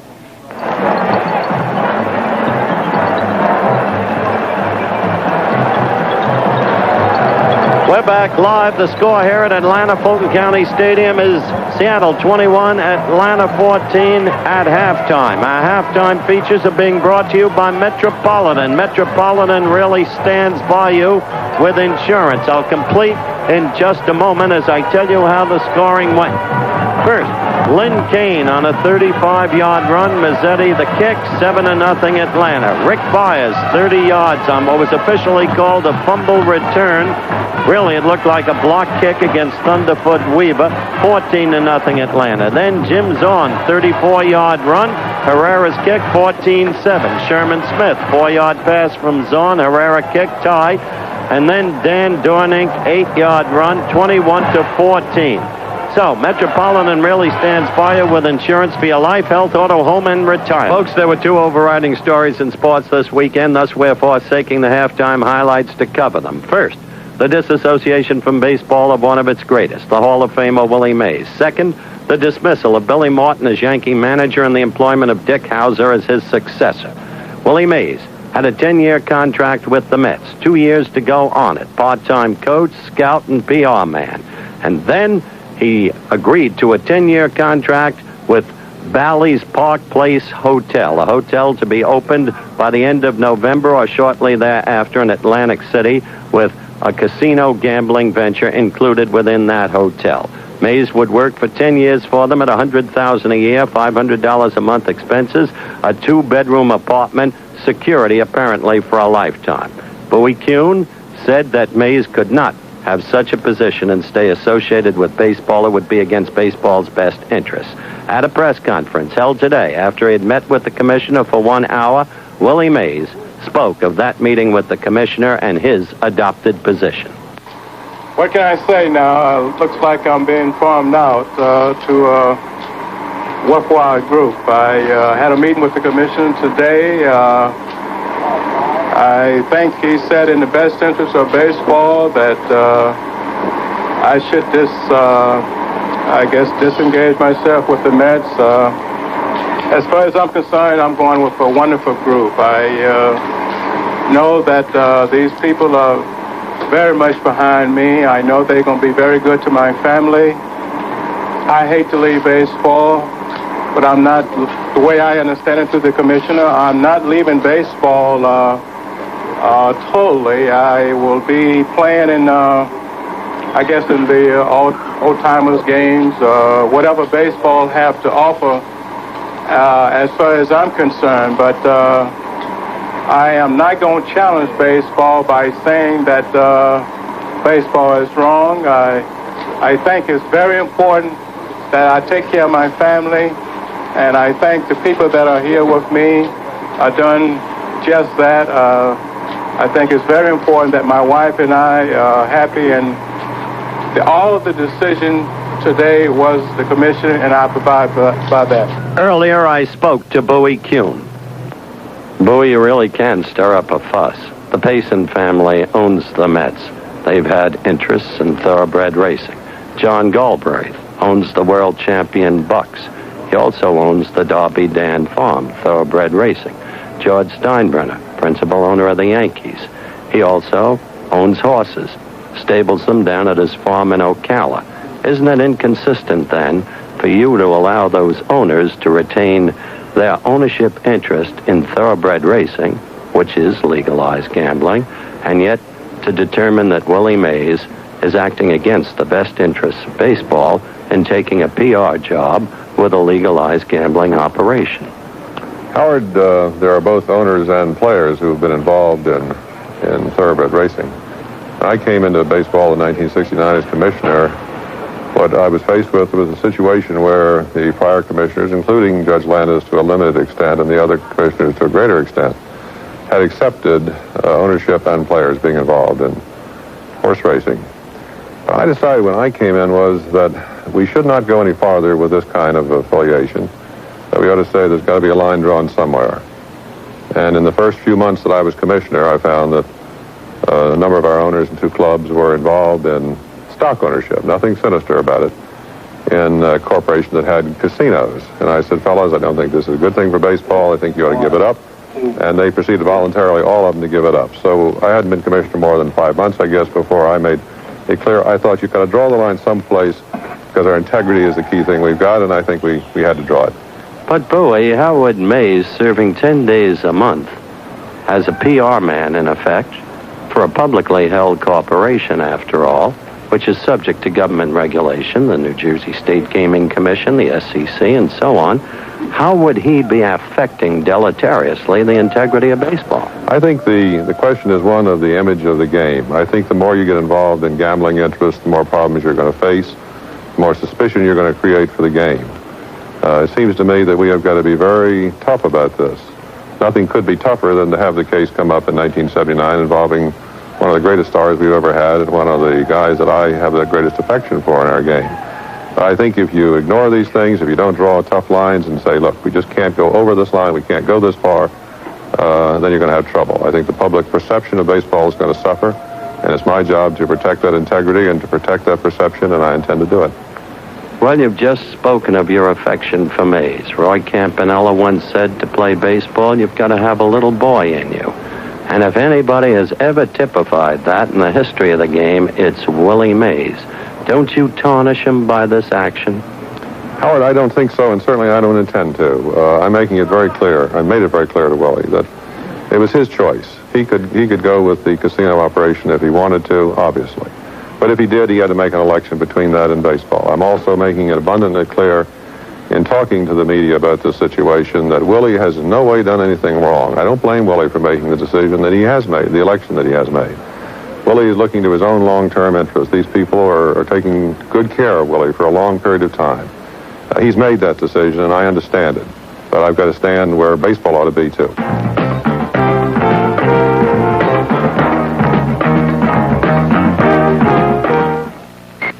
Metropolitan really stands by you. 1, 2, 3. Glad I'm insured by Metropolitan, because Metropolitan will really stand by me. Metropolitan really stood by me, so now I have the dream house I always dreamed of. 2 daughters, double wedding. Metropolitan really stood by me. For insurance for life, home, car, health, and retirement. Metropolitan really stands by you. Turning for a moment to the Billy Martin case. Is it true, sir, that you're still investigating that? Yes, it is. Judge Steinbrenner has fed information to me to the effect that he still feels deeply about Billy and indeed looks forward to creating some kind of business association for Billy. Would you do anything to block that? No, I think George is very sincere in his concern about Billy Martin. Billy has got problems. There are financial problems. He's had some personal problems also in terms of his getting into fights and trouble when he's been drinking. George is sincerely dedicated, I believe, to trying to help Billy through this, to try to help him find financial opportunities outside of the game, where Billy might have a better climate to solve some of these difficulties. Then what is it you're still investigating in the Martin case? Well, I want to be sure that I have all of the facts. I think I'm pretty close to having them, but in addition to getting all the facts, I want to give the Yankees a chance, as I have, to see how they're going to handle this, to draw out a plan. George has not at this point come forward with any final plan about how he wants to handle it, but he has talked to me with some ideas along the lines you and I are just talking about now. I like the sound of that. How I will resolve my end of it remains to be seen, but what I want to do is put Billy in a situation where he will have a feeling that he had really better stay away from these kinds of problems in the future if he wants to have a future in the game. Do you expect to bar Martin from baseball, yes or no? I'm not going to answer that yes or no. I've got a variety of options open to me, Howard. I can suspend a man for varying periods of time. I can fine. I can put a man on probation. I can reprimand a man. All of these things are obviously things I have to consider, and I am considering. Thank you very much for coming into our studio. Nice to be with you, Howard. Take care. Metropolitan really stands by you. I'm running a small business and a large family by myself, and Metropolitan really stands by me. If Joey goes to medical school someday, I'll be glad I'm insured by Metropolitan, because Metropolitan will really stand by me. We planned early for retirement, and Metropolitan really stood by us. For insurance for retirement, home, car, health, and life. Metropolitan really stands by you. Saturday, doubleheader action. First headlining regional games. An exciting Eastern contest as Syracuse battles highly ranked Pittsburgh. Undefeated and third-ranked Ohio State tackles Illinois. SMU goes against Texas A&M. The Cinderella team of 79, Wake Forest battles Clemson. And Yale takes on Cornell for Ivy honors. Then at 4 Eastern, Arizona State, fighting to keep its Rose Bowl hopes alive, battles Stanford. Central Michigan takes on Toledo. And Temple against Hawaii. Check local listings for all the excitement. Saturday on ABC. We're live at halftime in Atlanta. It was all Atlanta initially in this game. Seattle came back, maintained their poise. They now have a 21-14 lead. The teams are taking the field, and ABC's NFL Monday Night Football is being brought to you by Datsun, who invites you to test drive the all-new 200 SX Sport Coupe. It'll drive you like you've never been driven. That's your Datsun dealer now. We'll be ready for the second half kickoff after a word from our local station. Stay with us. More excitement coming your way. Tuesday on Three's Company, an overnight guest is messing up Jack's love life. Then it's double love at first sight for Bobby and Tony. Dump the both of them. On Taxi. And on Heart to Heart, a swinging couple gets involved in murder, and Jonathan and Jennifer are next on the list. I'm concerned about issues like inflation. That's why I'm supporting the GAN initiative, Proposition 4, to limit government spending. I'm Steve Whitman. Last year, I fought successfully to cut the city budget. This year, I'm running for the San Diego City Council. I'm proud that in the primary election, I received more votes than any other council candidate. But that didn't just happen. I worked hard, and I'll work hard for you on the City Council. Steve Whitman for City Council. We're going to demonstrate how the massive girder beam front suspension system on this loaded Chevy pickup helps smooth the ride. At about 10 miles per hour, our mannequin takes the jolts the wheels do, but the Rancher rides smooth like the pickup driver. Because steel control arms and coil springs attached to the massive girder beam allow front wheels to take the bumps independently. Smooth riding Chevy pickups, built to take it so you don't have to. Chevy trucks, built to stay tough. The news at 11, number 1 in San Diego. Seattle over Atlanta. They have done it with guile. They have done it with daring. They went on a 4th and 7. The ball at the 34-yard line. Atlanta came with the blitz. Jim Dorn took it in 34 yards out. They came back with an onside kick. And now, Tim Massetti will set it up for Atlanta as we prepare to begin the second half. Again, it was 14-0 for Atlanta. They are fighting desperately with New Orleans and Los Angeles in the Western Division of the NFC. As we look at the two deep men dropping for the Seattle Seahawks, Jeff Moore, 32, a rookie from Jackson State, a 12th round draft pick. And Tony Green, who was sensational with the Redskins a year ago, lost his touch somewhere along the line, now attempting to regain it at Seattle. Ready to begin. Frank Gifford along with Howard Cosell and Fran Tarkenton. Jeff Moore. And Moore kicks it into overdrive, moves out over the 35-yard line, where Seattle will have a 1st and 10. We're anticipating Jim Zorn at quarterback, Dan Dornick. One setback, 33. Sherman Smith, the other number 47. They are alternating with a 2 tight end offense. Brian Peets is in there. On occasion, they'll bring him out, and they'll bring in Steve Rabel. It's been effective. 3 wide receivers. Jim Zorn, your basic average night for a very gifted athlete. They mark it at the 35-yard line. 1st and 10.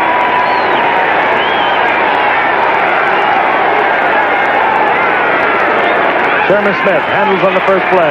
Turns to the inside over the right side. Squeezes out a couple. It'll be second down and 8. Defensively for Atlanta. Smith, the rookie from Miami at one end. Yates at the other end. Edgar Fields, Wilson Pamuino at the other tackle. Robert Pennywell in the middle. Greg Brazina, Fulton Kuykendall, the linebackers. Roland Lawrence, Rick Bias are the cornerbacks. It'll be Tom Pridemore and Frank Reed at safety. Second down and 8. Ball at the 37-yard line.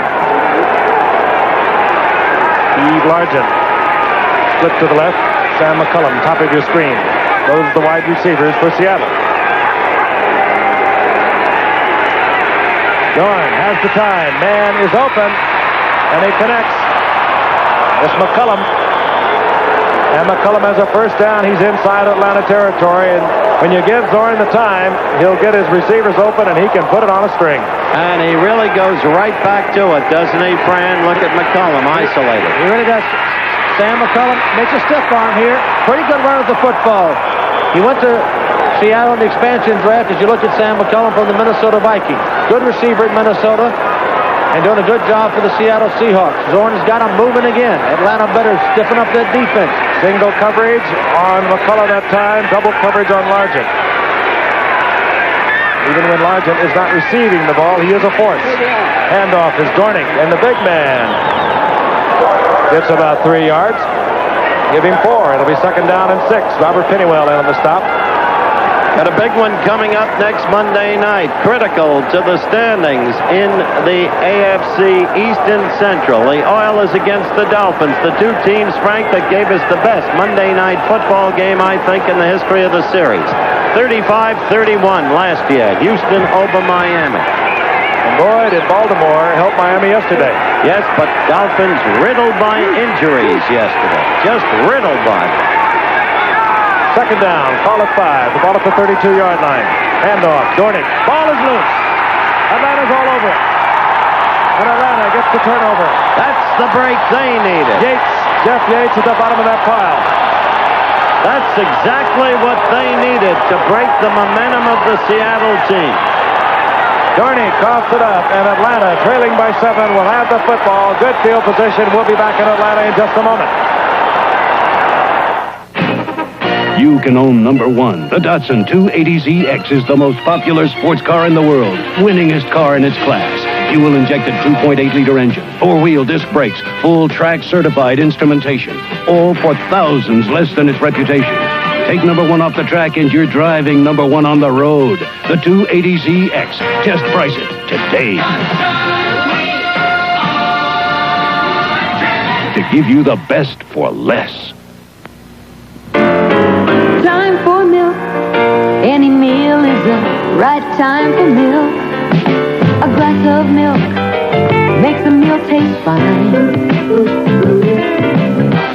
When you're hungry, you'll agree. Milk is pleasing as can be. A great big glass of milk really makes the meal.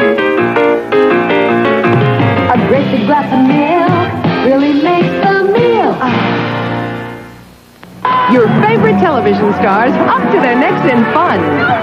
Lots to look at Friday night in the Battle of the Network Stars on ABC. The question now for Atlanta, they get the turnover on this play. They'll have the ball at the 32. Dornick, the ball carrier. He met a stone wall. This is Jeff Yates making the tackle. He strips him. The ball's going to come back, and 79 is going to make the recovery. That's a football play, and Atlanta needed that. For the whole second quarter, we see Jeff Yates, and he's happy. Have been dominated by the Seahawks. This is the break they needed, as Howard mentioned. The ball at Atlanta's 33-yard line. Trailing 21-14. We're in the third quarter. Handoff is Kane. And the rookie, who picked up a 35-yard touchdown in the first quarter, over the right side for a yard and a half. It'll be second and 8. An action-packed football game, but a point that must be made. We had asked Billy Martin to come on. Emotionally undone, and quite understandably by the chain of events, he couldn't. But there are some points that Judge Saper, his attorney, asked me to make about Billy Martin. He does not think that the problem in Minnesota was the cause of the dismissal of Martin. He thinks the other party, a man named Cooper, was trying to protect himself. He says that Martin was baited and humiliated in the incident. More later. Second down and 8. Barkowski, Mitchell. the tight end. I think we got a holding penalty, Frank. Flag down at the line of scrimmage. That's usually where you get it. Mitchell takes the football down to the 40-yard line. They're going to bring it back. Important point right here, though. Bartkowski has got to work his tight end, Mitchell. He's got to work his two running backs against the linebackers of Seattle. He's been trying to get downfield too much to his outside receivers. That was a good play call, a good throw. All those can be nullified with the holding penalty. He's got to do more of that to give Atlanta a chance offensively. Referee Bob Frederick. Offensive holding, number 68, second down. Thielman, the right guard, number 68. You see him working against Robert Hardy, pulling Hardy to the ground, nullifying a game that would have put the ball 1st and 10 at Seattle's 40-yard line. But then again, you could say he might have preserved his quarterback for another day. Ball at the 25-yard line. 2nd down, 18. Andrews, single setback. The rookie from Auburn. Bartkowski with the roll. Looking for Wallace Francis. He's covered. And Bartkowski will go down. Manny Tuiasosopo. Tuiasosopo made the stop. Cornell Webster. Hardy was in there defensively with Tuiasosopo. Cornell Webster doing a good job on Wallace Francis. Nowhere for Bartkowski to put it. As we look at Robert Hardy, Howard, we saw him in the exhibition game against the Cowboys this year. 10th round draft choice out of Jackson State. We thought then he was going to be an excellent defensive tackle, and he is. And Seattle, a team built with, well, some great trades, some high-round draft choices, a lot of low-round draft choices, and a horde of free agents. A loss of a couple. 3rd down, 21. Ball resting right at the 20-yard line. Bartkowski. Incomplete, intended for Jenkins. He could have caught it. It would have been a super catch. He still would have been short of the 1st down. And so, Atlanta has to turn the ball over, and let's see if Seattle can recapture its offensive charge. Atlanta failed to take advantage of its opportunity. It brings on John James, who does the punting for Atlanta. And this is Tony Green. Respecting James to the extent of his own 35-yard line. Their catch called for by Green, successfully made at the 37-yard line. 43-yard punt by John James, and we'll be returning to Atlanta in just a moment. For those parents who realize that $500 isn't too much to spend to... They got the turnover. They were unable to move the football. Seattle, 1st and 10. Ball at the 37-yard line. Largent split to the left. Rabel out to the right.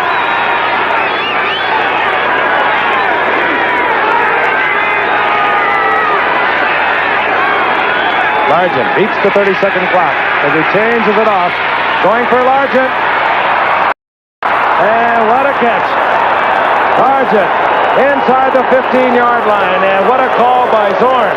He almost got called for delay of game, but he obviously changed it off and picked up Largent. All right, here's a little play pass action. Jim looks it off to the right, and we watch Rick Bias come into the play. He's going to make a play for the ball, misjudges it, and Largent adjusts to the ball beautifully, makes a great catch. Watch Largent again. Zorn got hit just as he threw it. The more you watch this Seattle team, regardless of the won and lost record, they lost their games early on. Tough schedule. You have to like this team and the way they play the game. They never let up offensively. No, Bias just overplayed that. He had an easy play on the ball, anticipating, I don't know where he saw the ball, 53-yard pickup. The ball at the 10-yard line. Bias had good position on it. Just misplayed it. Largent in motion. Hand off is Sherman Smith. Smith. Pile driving forward for a couple. Frank, you're absolutely right. Bias did have good position on the ball, but he's been a beleaguered cornerback this year. He really has. He's gotten ripped by the press here in town. He's had a tough time. Lot of heat.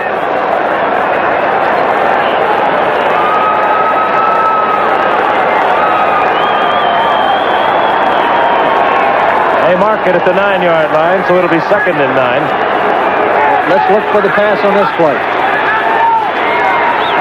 Argent at the top of your screen now. Split to the right. McCullum in motion. Handoff right up the middle. It's Dornick, and he's pounded there after a gain of a couple. It'll be 3rd down and 6. They should have gone to the pass there, Howard.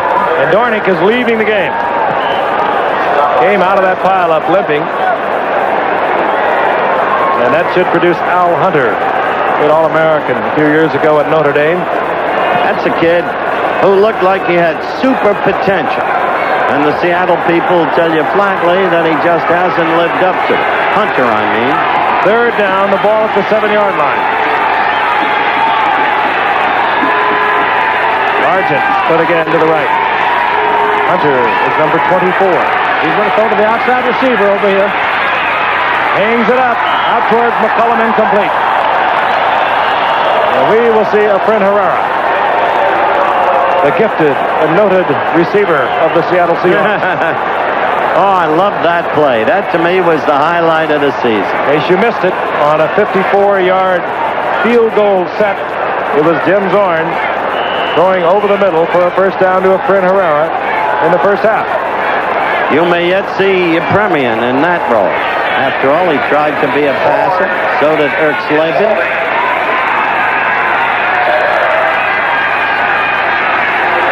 24-yard attempt. Zorn the holder. And it's good. Seattle extends their lead over Atlanta, 24 to 14. We'll be back in Atlanta in just a moment. Now the Seattle over Atlanta, 24 to 14. A very important game for both clubs. However, much more important to Atlanta as they try to stay close to New Orleans in the Western Division of the NFC. New Orleans 5-4, Atlanta 3-5.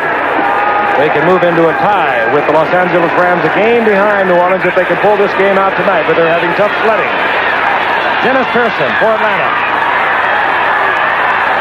And Pearson takes it out close to the 30-yard line. For Atlanta, we'll have the offensive set again.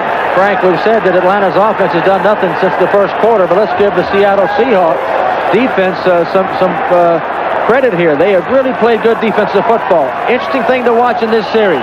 Will Bartkowski force the ball to the outside receivers, or will he go to the tight end or the backs, which he should be doing? Jenkins, 84. Wallace Francis, 89. Those are the wide receivers. Glenn Kane is in there, 21. William Andrews, 31. Setback for Atlanta. 1st and 10, the ball resting right at the 30. And turning back to the inside is Glenn Kane, the rookie from USC. And he moved for good yardage, a gain of about 8. Well, we're back to what you said at the start. You see Steve Bartkowski in that graphic. 6 incompletes, 1 interception, so he's fallen on hard times, Fran. But they've got to, as Seattle succeeded in doing, keep their poise. They can't get it back immediately. They've got 22 and a half minutes of this game left, plenty of time. 2nd down, a yard and a half for the first. Wallace Francis, bottom of the screen. Handoff goes to Andrews. Andrews has the 1st down. Turns to the inside. Spins away. Nifty running by the rookie from Auburn. He's still on his feet. He never does go down. That brings some life to this crowd, who really lost all their spark when Seattle turned this game around midway in the first quarter. Now, this is the William Andrews we saw in the first 2 weeks of the season. He's going to break tackles on the outside. He's still twisting, turning, getting yardage. That is good running. Tremendous balance. Both of these running backs, Kane and Andrews, want to run tonight. Give them the ball and let them go. He gets the 1st down for Atlanta. The ball right at midfield. Crowd snapping out of it. They know how important this game is to the Falcons.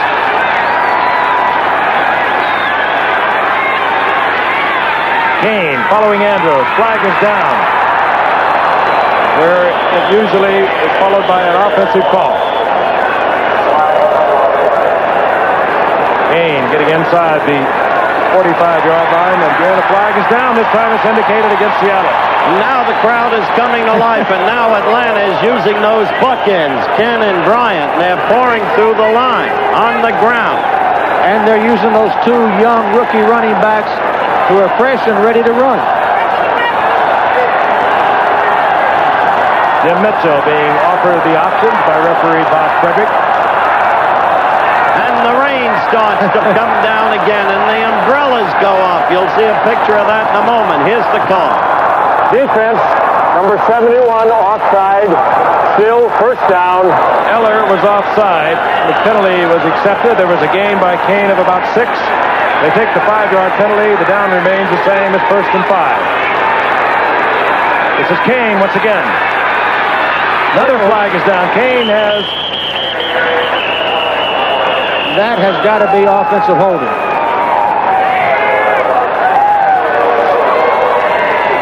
And that will hurt Atlanta. Kane was up close to a first down. And now it'll be marked off against the Falcons. 7:08 remaining in the third quarter. Not a terrible situation for Bartkowski. He's got 1st and 15. He's still got 3 downs to get the 15 yards. Don't try to get it all in 1 down. Listen to the referee's call.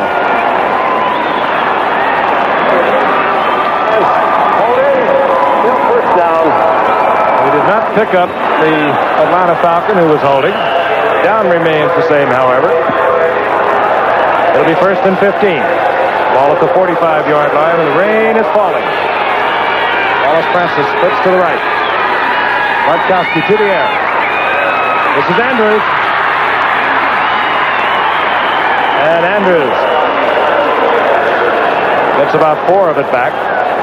Upended there by Sammy Green defensively for Seattle. It'll be 2nd down and 11. W. Andrews, and did he erupt on the pro football scene? Remember that great day against New Orleans, opening of the season? 167 yards. Atlanta rolling off 2 successive big wins over New Orleans, then Philadelphia. Then they lost 5 of the last 6 as they were knocked off by winless Detroit, knocked off last week by winless San Francisco. On 2nd and 11. Andrews caught there by Bill Gregory and brought down, but not until he picked up yardage. Moving to the 45, where it'll be 3rd and 5. All right, up to now in this series, good, smart play calling. They didn't try to get it all in 1 down. They come to the 3rd and 5 situation. I believe that's an advantage for the offense. Where they're attacking is where Seattle is weak over the first 8 games. They are next to last in the American Football Conference against the rush. And you're seeing Atlanta use their ground game. They're not that far out of it. 24-14. Kane in motion. Bartkowski.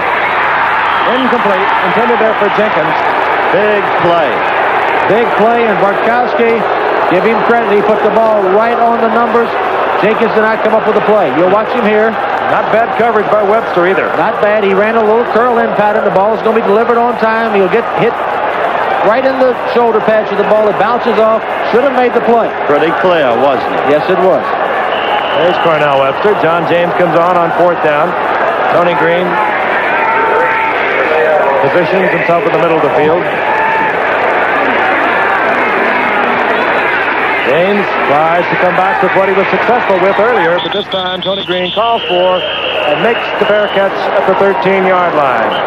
So once again, Seattle has turned Atlanta back. They'll have the football at their 13 when we return to Atlanta in a moment. Bruce Jenner for the Minolta XG1. The Minolta XG1 35mm camera is so automatic, I can keep taking pictures while my friend Bill rides his bike from shadow to sunlight. The XG1 changes the exposure not just automatically, but continuously. Minolta's continuous automatic exposure system helps give you the pictures you never thought you could take at a price you never thought you could afford. The Minolta XG1, the automatic choice in automatic cameras. Women of America, are you in charge? I'm in charge. I'm in charge. I'm the boss. I'm in charge. Master Charge wants to give you all the clout you're working for. So when you shop, you can say, I'm in charge. That's real clout. When you carry Master Charge, you carry clout. I'm not president of the company yet, but I'm still in charge. That'll tell you something. Jim Zorn having a big night. He has the Seattle Seahawks out in front of the Atlanta Falcons. 24-14, 6:07 remaining in the third quarter. Zorn brings the Seahawks up 1st and 10 at their own 13-yard line. The tight end, Brian Peach, back in, number 88. Dornick and Sherman Smith with setbacks. Dornick, who went out limping a short while ago, back in the offensive lineup for Seattle. Play action fake by Zorn. Hangs it up for Sherman Smith, and he was in a sprint with Greg Brzezina, and Brzezina was right with him. Zorn had to overthrow. I think our fans can see Seattle's not just going to be content to sit on a 10-point lead. They're going after it. Good play calling. That's the key to that play all night, under the leadership of that man, Jim Zorn. Now what they want to do is get the ball out of danger, not give up field position, work the clock at the same time, because even though there are still 21 minutes of football left, they are 10 ahead, and they know that's enough time for a lead like 10 points quickly to dissipate. Second down, 10. Zorn, 11 of 18, 167 yards. 97 yards for Largent on 4 receptions. Atlanta thinking pass, they get the run. Sherman Smith. Gain of a yard and a half. It'll be third down and 8. Eichendahl defensively there for the Falcons, along with Yates. This is a point in time where every series, as you know, Fran, is critical. Right along about here. It really is, and it's more critical for Atlanta than Seattle at this time, as Lehman Bennett's yelling encouragement there to his team. Atlanta needs field position. Their offense really hasn't done anything for a long time. If they can hold them here, they'll get field position. On the other hand, Seattle would like to keep the ball and keep it away from Atlanta. Interesting confrontation right here. Big play. Ball resting right at the 15-yard line. Third and 8. Atlanta going blitz. Zorn with the long count. Atlanta comes off the blitz. Largent complete, first down. Oh, did he fire that? And still was able to catch the football, gets the first down, out close to the 35-yard line. All right, watch Jimmy Zorn, cool as can be, all the way back near his goal line. You'll watch from the left side. Largent's going to be breaking in. I mean, he drilled that ball. Largent went up, protected the ball. I mean to tell you, that's good football. Here's Steve Largent again. Coming into this game, averaged 21.5 yards a catch. The little man can play. Goes up, protects the football, catches it in his body. I tell you, that was a super catch. See, that ball is wet. He had a little slip just before he had to go up for the ball, and still he came away with it. Sometimes you look at Largent, you wonder how he pulls it off. Almost picked off. Roland Lawrence almost came up with it. Largent on a turn-in did not come in as far as Zorn anticipated he was coming in, and he hit Roland Lawrence right in the hands. Good pressure by Roland Lawrence there. Good pressure by the Atlanta defense that time. They went back and they blitzed. They must blitz to have a chance. They cannot let... Here we go. We'll see him here. Zorn going back from the I formation. Going to fake to his deep back. You'll see the blitz coming from the top of your screen. He has to unload it quicker than he would like to. That allows Lawrence to get in position to make an attempt at an interception. He should have caught the ball. Second down, 10. Ball just short of the 35-yard line. Atlanta once again showing the blitz, then getting out of it. Zorn swarmed under. Frank, Jeff Yates was in there first. That was a quarterback draw, Frank. He was trying to quarterback draw with the blitz. There's just not much room there. Watch him come back. He's going to take about 4 steps back, go right back up the middle. Jeff Yates blitzes right into it, and we've seen a lot of Jeff Yates tonight. He's the one who really messed up the play. He took Steve August, the offensive right tackle, and drilled him right back into Zorn. That was 60, the end of it for your blitz. And your, what appeared to be, I guess it was an actual quarterback draw. Yes, it was. Another big play, Frank. Another big third down play. Third down, 12. All at the 32-yard line.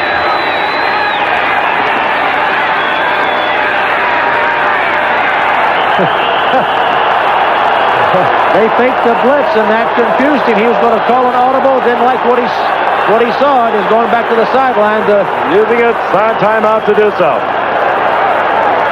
Well, it can confuse an offense when they haven't seen that much of it. Atlanta jumping in and out of it, hopping in and out of the blitz. Sometimes they come with it, sometimes they don't. Zorn, pretty heady, though. That's probably the right thing to do. You're sitting on a 10-point lead.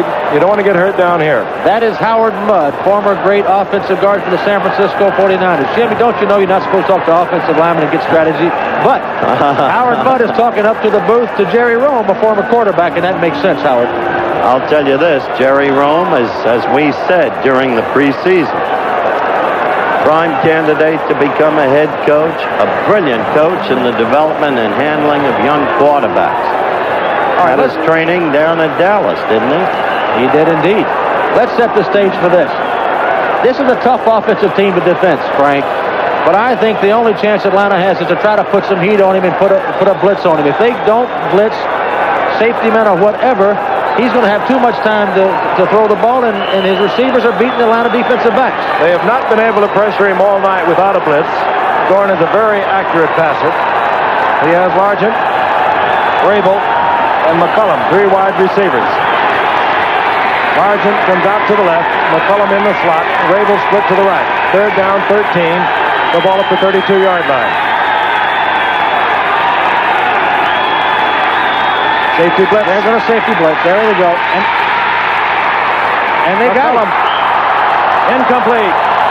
Seattle will have to punt the football. Greg Brazina in there pressuring Zorn with help from his friends. Should have been doing this all game, friend. I hate to belabor the point, but watch the rush here. 27 up the middle to safety blitz. At least Brazina open on the outside because they do not have a tight end. Jimmy had to throw the ball. Actually, if the Atlanta defensive back plays the ball, he would have intercepted the ball and run it back for a touchdown. That's their style of play.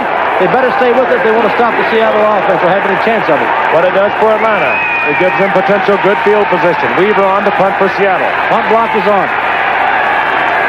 Fake punt. Oh, my goodness. I do not believe the first down was made. It was Jesse Green, I believe, on a 4th down attempt, and it was Jesse Green. He caught the ball short of the first down, and this time the gamble did not work. That's what I mean by a badly timed gamble. You've got a 10-point lead. You're down to 3:30 in the 3rd quarter. Why give Atlanta field position? You know, I hate to be one that calls it after the play happened, but that was not a calculated risk. They never are when they don't work. Well, they had 12 yards to go. They've got a lead. They've already tried a lot of gimmick plays tonight, and they've worked. That's one too many. That was not a good call. No, it was a very bad call. The ball at the 41-yard line. Seattle's 41-yard line. Atlanta possession. Wallace Francis split right. This is Kane. And the youngster goes forward. He has a gain of about 7. Let's face it, Fran, game situation should control calls, gambling calls. They really should, and there's Jack Patera. And the other calls that were made, if they hadn't have worked, they wouldn't have hurt them so bad. Atlanta's been doing nothing offensively. They've given them a chance now to come back, and with excellent field position, if anything's going to fire for Atlanta, that call will. Now's the burdens on the Atlanta offense to bring them in. You're right. Field position, game situation. One of those earlier calls was on the opponent's 34. You couldn't get hurt. 2nd down, 3. The ball at the 34-yard line. Handoff. Andrews, big haul. Andrews has the first down. He's battling for more. Gets close to the 25. And with that gambling call that failed, look at the fire suddenly in Atlanta. What they've been waiting for. And the crowd, a sellout crowd of over 60,000. We don't know how many have arrived here on a very miserable night, quite frankly. The rain was supposed to let up. It's been raining on and off since the middle of the first quarter. Crowd alive on 1st and 10. Kane gets the call again. Picks up a couple of yards, give him 3. It'll be 2nd down and 7 at the 22. Howard Cook on the stop. At this end of the field, it's 4-down territory. They're running the ball good. I would stay right with the run. All they've got to do is average 2.5 yards a run for 4 downs, and they got a first down. They're picking up 4 and 5 yards every time they run the ball. They should stay with it. This has been Seattle's weakness throughout the year. Again, next to last in their conference against the rush. And 22nd in the league in total defense. Kane and Andrews alternating. 2nd down, 7. Big draw, Kane. Big opening. Kane inside the 10, another Atlanta first down at the 9. They've been brought to life by that unbelievable call. And here's the rookie from Southern Cal, and he's a hot back. Give him the ball. Big, big hole. Good blocking by the offensive line in the middle. Jeff Van Note, Thielman, and Dave Scott. former junior college player of the year, where junior college football is so big in California. And did you see William Andrews, 31, as the lead blocker? Bang!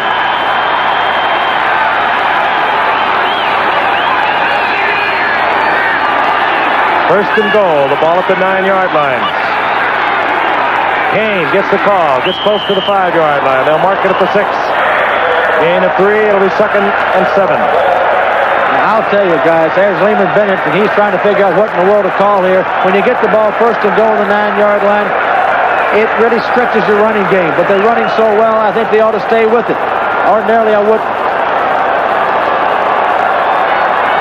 2nd and goal, the ball at the 7. Francis goes left. Al Jenkins out to the right.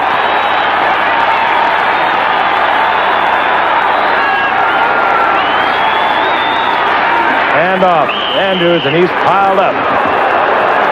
Maybe the line of scrimmage, and that's about it. And the time is going to expire here in the 3rd quarter with Atlanta threatening. You're watching another exclusive of ABC Sports.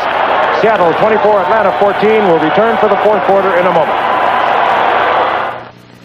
Wednesday, one of Charlie's Angels goes undercover in prison. Okay, open up your task. Chris does hard time. What do you want me to do? In a world where the strongest take what they want. Then a fake punt by Seattle in their own territory that failed to pick up the first down. Atlanta took over possession. They now have the football, threatening. They have a 3rd and goal to go. The ball inside the 7-yard line. Very critical for the Atlanta Falcons. We begin the 4th quarter. Bartkowski. The rollout option. Fires back and is mishandled, dropped by the tight end, Jim Mitchell. Fran, that's why with 9 yards to go, they had to throw earlier. Meanwhile, you've got to feel that Atlanta feels that Mitchell's skills have diminished. This is a good call. The play pass action, Mitchell was going to sneak across the line to the left. The throw was not a good throw. It's behind him. But he still should have caught the football.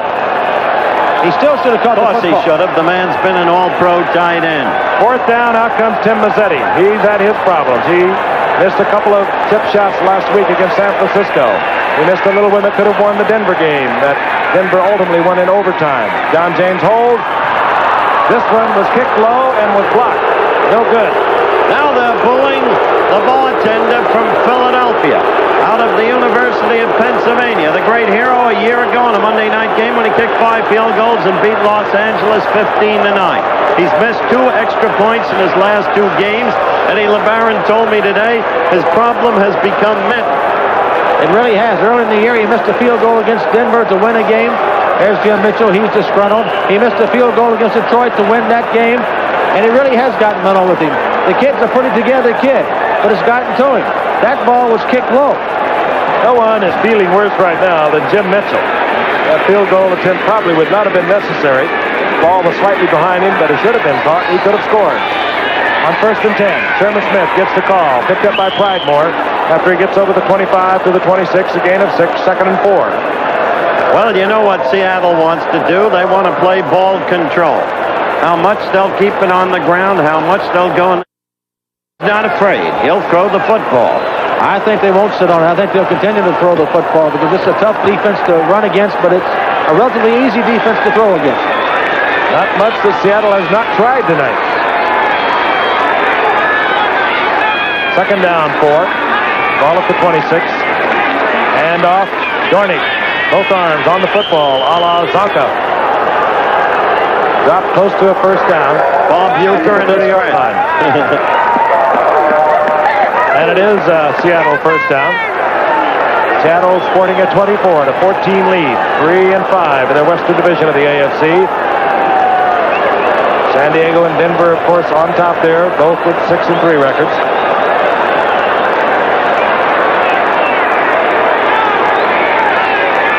Ball at the 33-yard line of Seattle.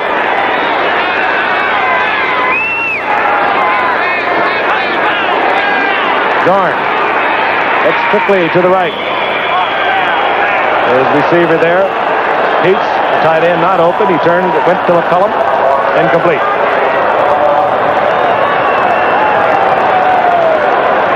Well, you can't get games back that you've lost. Seattle keeps looking back to their key game of the year against Denver. They rolled up 34 points, had a huge lead, and suddenly it was all gone. And Denver had captured the football game. Today, with John Thompson, the general manager, we were talking about that game. You just can't get them back. That was the day that Craig Morton came off the bench to win it for Denver, 37-34. Second and 10. Atlanta taking a run. They bobble the football, and Atlanta has it. And Seattle is making mistakes. Right there, they tried to protect the football. They played defensive football, and they paid for it with the turnover. Sherman Smith fumbles. Atlanta has it. Hey, truckers, Dodson's gonna. First and 10 Atlanta from their own 30-yard line. Bartkowski back looking. Underthrows out on the flat. Intended out there for Andrews. Incomplete. You know, that pass was deflected to the line of scrimmage. That was Bart's fault. He's a big guy, 6'4". You don't throw the ball on a line when you've got a defensive lineman in your face. Andrews is way open. He had to loop the ball over the defensive lineman. He's feeling the stress. The gain is to the 31-yard line. Second down, 7. Rickman is in there. Draw play, however. Kane has it. Or rather, Andrews. And Andrews moves for good yardage, short of the first down.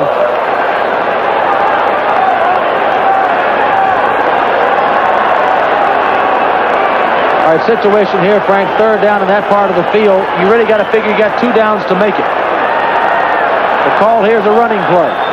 Because if you don't make it on third down, you'll get close for a fourth down goal. They need a first down. Third down, about 2.5 yards. Andrews single setback for Atlanta.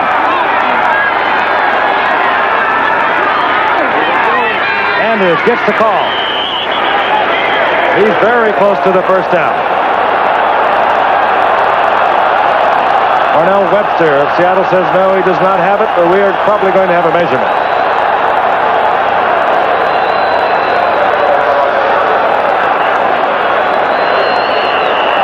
Nope, they say they do not need to measure, but we have a fourth down. All right, Atlanta this time is putting in 2 setbacks. Last time they had 1 setback. In short yardage situations, you need both setbacks in there. One to lead block and the other to carry the ball. The 2 tight ends are in. Mitchell McKeska. Andrews 31, Kane 21. Those are setbacks. We're in the fourth quarter. Atlanta trailing by 10 points. The Seattle Seahawks. Kane. He didn't make it. Turnover. Seattle says he did not make it. Stalwart effort by the Seattle defense. Beeson, I believe, and he does not like where they're marking the ball.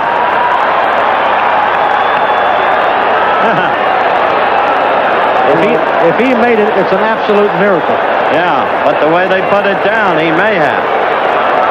Spotting of the ball is always critical. Headlinesman right on the line of scrimmage. He picks up the progress. And that's going to be an Atlanta first down. And that, my friend, is a break for the Atlanta Falcons. And Beeson is enraged. Look at it again. Look at the penetration of the Seattle defensive line. Here goes Kane up, and he's hit way back by Beeson. They mark for the ball. Well, the forward plane, maybe you could argue he made it. Well, the headlinesman is stationed right at the line of scrimmage. It's academic. First down Atlanta, near the 20-yard line. Kane in motion. Kane on just a flanker without a screen man in front of it. Autry Beeman moving up there quickly, making an open field tackle. After Kane picks up a yard and a half. You know, that's about the 5th time they've used that play. Seattle's finally figured it out. I like them throwing to the backs, but get them down the field a little bit. That play's been worn out. I'll tell you, that was a super play by Beeman. They're tackle a running back in open field. He tackled him right at the line of scrimmage. But he was down 10. But he was right up on him at the time, Frank. Quick toss. This is Kane. Andrews out in front of it. Kane slithering for a couple. It'll be third down and 8. You're not going to do it that way. Makes no sense. You know, the play selection here in this series has just not been good. First down play to throw the little flare out wasn't good. Run on second down, also not good. He really, Bartkowski, as you look at his figures, has gone downhill. He really has. He's struggling to find something. He needs, for his own confidence, to get a completion. He's going to have to get one here down the field. Or the Seattle defense is going uphill. That's right. 3rd and 8.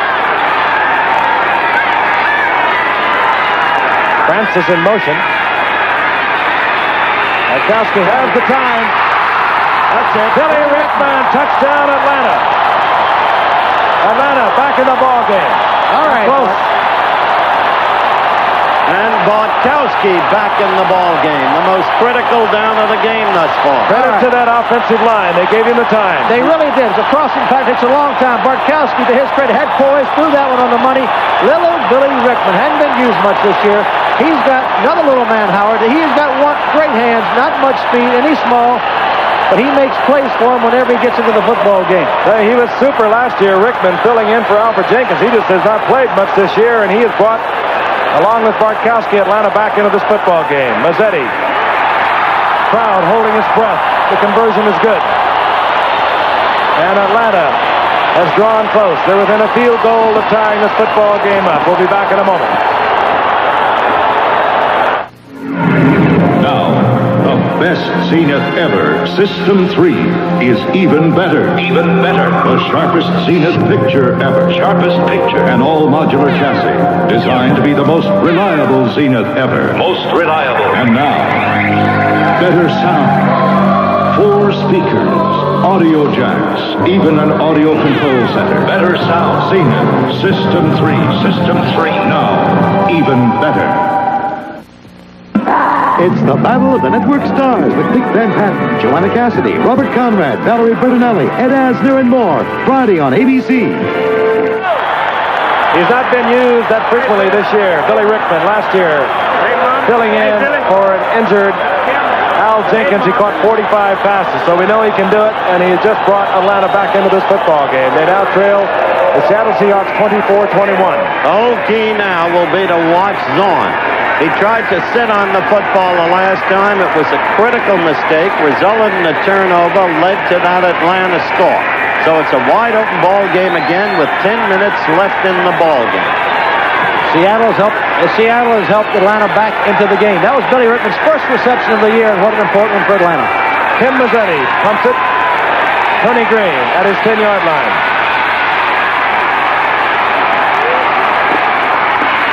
And Tony Green with a fine return gets Seattle out of the hole. They'll have good field position. That's Rickman again. Remember, as Fran told you, not one reception this year until that one for the touchdown, 45 a year ago. The scouting report on little Billy Rickman is slow but small, but he can play. Slow but small. Slow but small, but he can play. That's what they said about Howard Twilley. That's right. All right, pressure back on Jimmy Zorn, but he can handle it. 1st and 10. Seattle has the ball. Their own 34-yard line.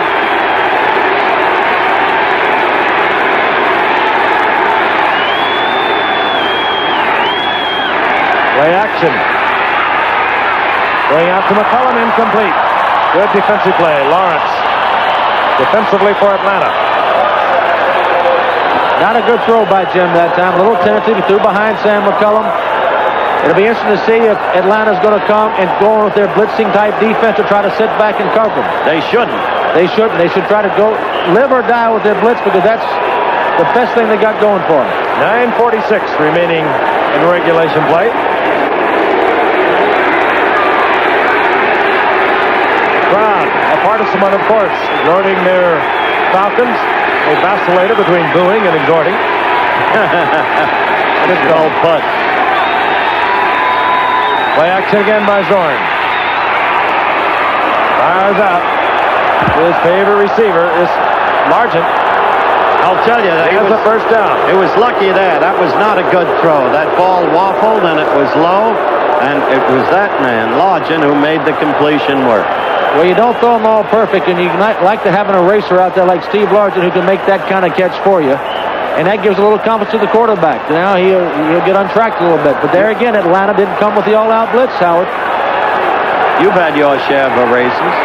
Have I ever? Thank God for Ahmad Rashad and Sammy White. Rashad. First and 10 at the 45-yard line. Dornick pile driving and carrying Yates with him. He's strong.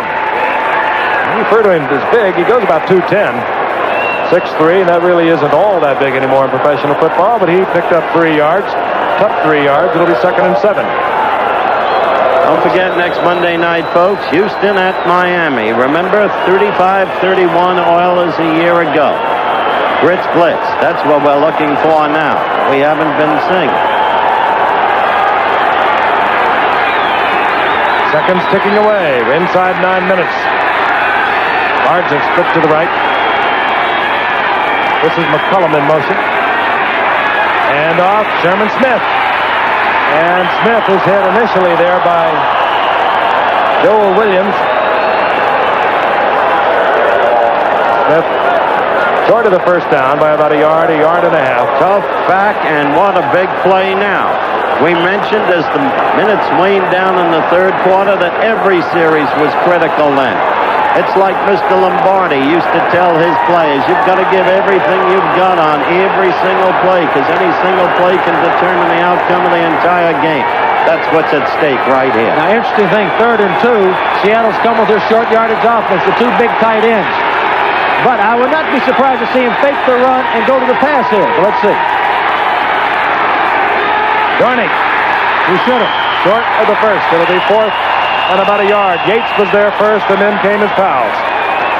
So unless there's a big gamble here by Patera, it means giving up the football. I don't think we'll see a big gamble here. I think they'll kick it away for once tonight. They're not indicating that they are inclined to send in the punter, Herman Weaver. 4th down.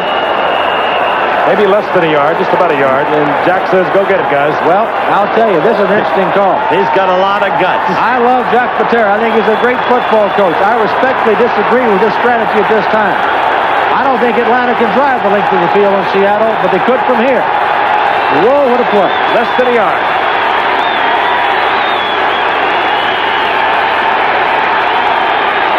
Dornick.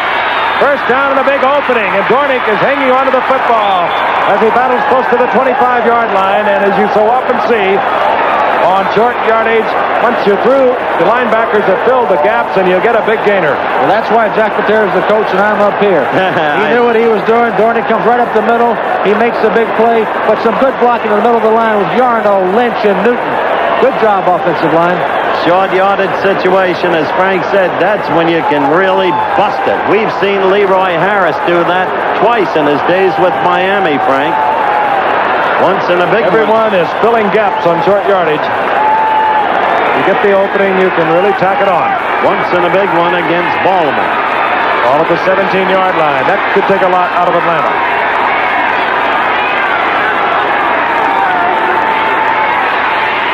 Ball at the 27, and incomplete, intended there for McCullum. No quarrel with that call, Francis. No, and I think the thing to keep in perspective here, a field goal really doesn't help them that much. The field goal only gives them a 6-point lead. They need to score a touchdown here. I think Jack Patera understands that, and Jim Zorn understands that. They were going for the touchdown there. Good call. But also they're chewing up the clock. 6 minutes, 12 seconds left. Sargent comes back into the game, stops off, has a visit with quarterback Zorn, bringing the play into Zorn. The game is really in the balance on this drive here. Seattle scores a touchdown. It'll be very difficult for Atlanta. Atlanta's defense has got to come to play if they hope to win. 3 wide receivers, Rabel, McCullum, and Largent. McCullum is in motion. And off is to Smith, and he's piled up right at the line of scrimmage. It'll be 3rd and 10. Now they're in trouble. They have dug themselves a hole right now. 3rd and 10 is not easy. However, if you're going to have 3rd and 10, I would just soon have Mr. Zorn at quarterback as most anybody in football. That's a big statement. Well, I would also like to have Bradshaw or Staubach, too. Yeah, I would think. But one of those 3 I would like to have. Or Greasy. Right down the line. Bob may be on his way back off yesterday's performance against Green Bay. He had himself a day, didn't he? Yep, and it was nice to see. It really was nice to see. Class guy. Put the whole thing in perspective about quarterbacking. They get too much praise and they get too much blame.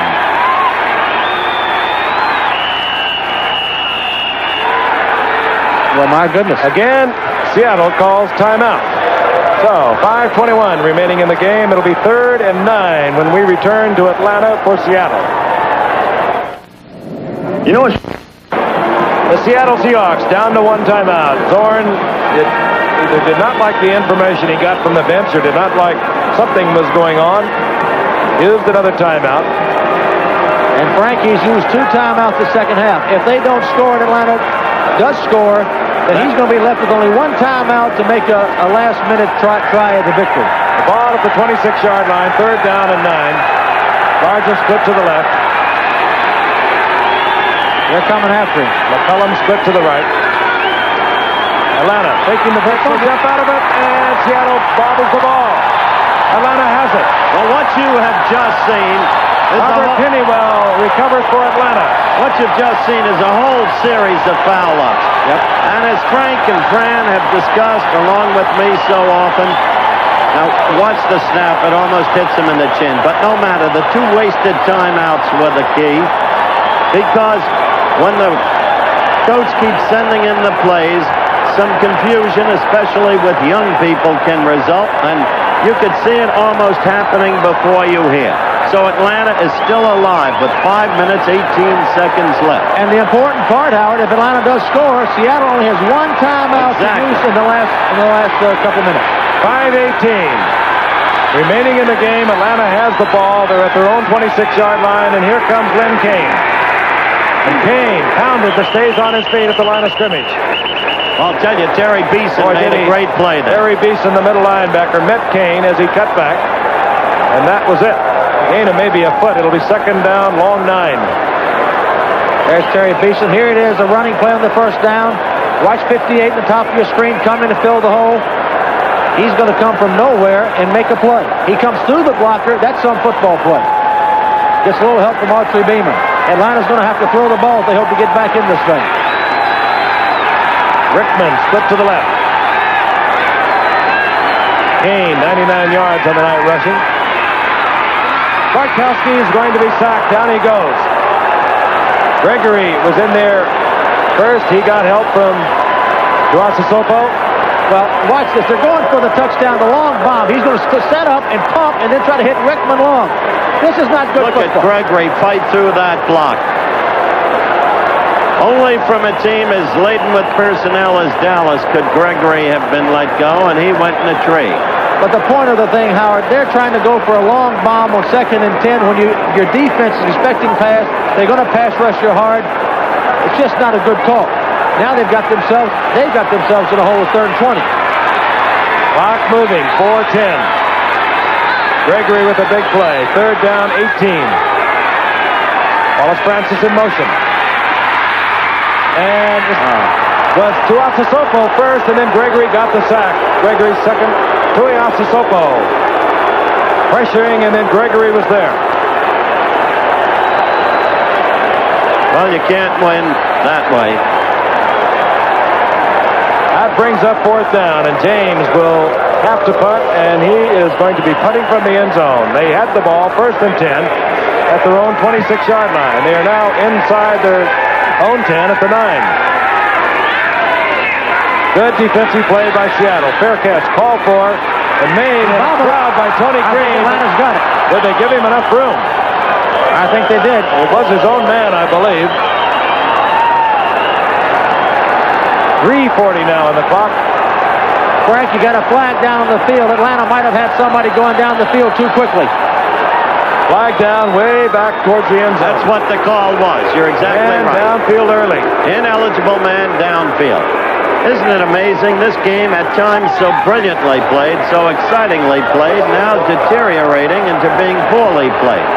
On that last series, you could blame partially the Atlanta offensive line, which failed to give Bartkowski protection, and then Bartkowski himself, who's been extremely slow in the late going. Remember Fran's interview with him, which we played at the start of the game, in which Bartkowski admitted that absence of his consistency had been his problem. They're going to bring it back. Atlanta's going to have to kick again. But the point is, Howard, I really think they had a bad series of plays there. You don't want to put your offensive line in that kind of pressure situation where they got a block on a 2nd and 12 or 2nd and 14 when the defense knows they're going to have to throw the football. And that's exactly what they did, and they try to throw deep. Tony Green should have let that ball drop. He shouldn't have gone near it because he was overwhelmed by a whole coterie of red shirts around him. You're absolutely right. This is a big break for Seattle. There's referee Bob Frederick.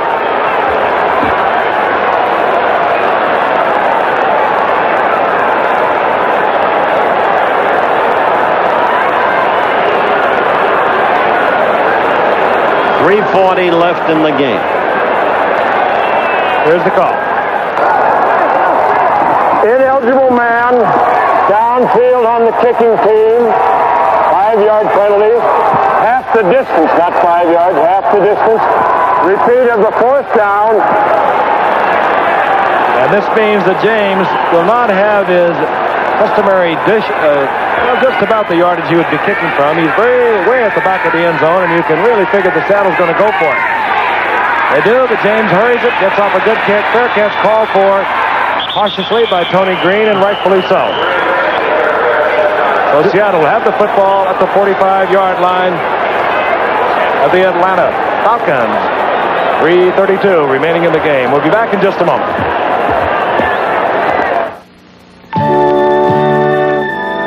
Wherever you grew up, going home these days can be quite a surprise.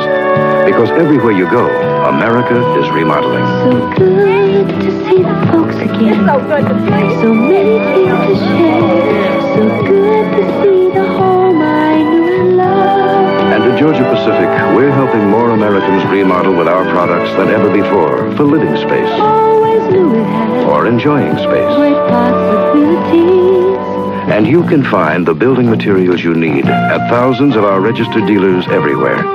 Like pre-cut wood products, the plans, the ideas, the help you need to do projects yourself. Because at Georgia Pacific, we see America's older homes as one more resource we can't afford to waste. Daddy, you haven't changed a thing.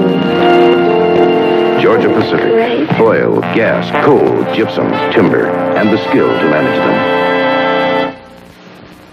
Saturday, top regional action. First, Syracuse-Pittsburgh, Ohio State-Illinois, plus other games. Then Arizona State-Stanford headlines later games. Check local listings on ABC. Regional college football, and consult the directory to see which game you'll be receiving in your area. College football here on ABC. And on the graphic, you saw Wake Forest up there. And they've been a surprise of the ACC with a great young quarterback, Benuto. He's having a wonderful year for him. Seattle, 1st and 10. Ball at the 45-yard line. Their efforts now directed at the clock. It says 3:32 remains in the game. Dornick, single setback, gets the call. Finds a little opening. Gets about the 36-yard line. Gain of 4. It'll be 2nd and 6. Howard, Frank, Atlanta has one chance here. They've got to put 9 people up on the line of scrimmage. They got to use safety blitzes, corner blitzes. That time they did not. Go Seahawks. Seattle's going to try to run the ball. The best defense against the run is to put 9 people up there. That's when Zorn broke it for a touchdown. Remember? I'd still take the percentage play there and put them up there, and they don't have them up there. I don't understand it. Dornick, 81 yards on the night. McCullum in motion for Seattle. Dornick gets the call again. Rolls ahead and gets very close to the first down. I really don't. We're going to see a measurement. 2:45 left. 2:43. First down. They don't even have to measure. That is absolutely unbelievable. I just don't understand why they don't have everybody up there. They have a slim chance, but the best chance they have is to have everybody in the line of scrimmage with their safety blitzes. They're going to run the football. They don't want to throw it now. Atlanta has 3 timeouts. We'll anticipate one before the 2-minute warning.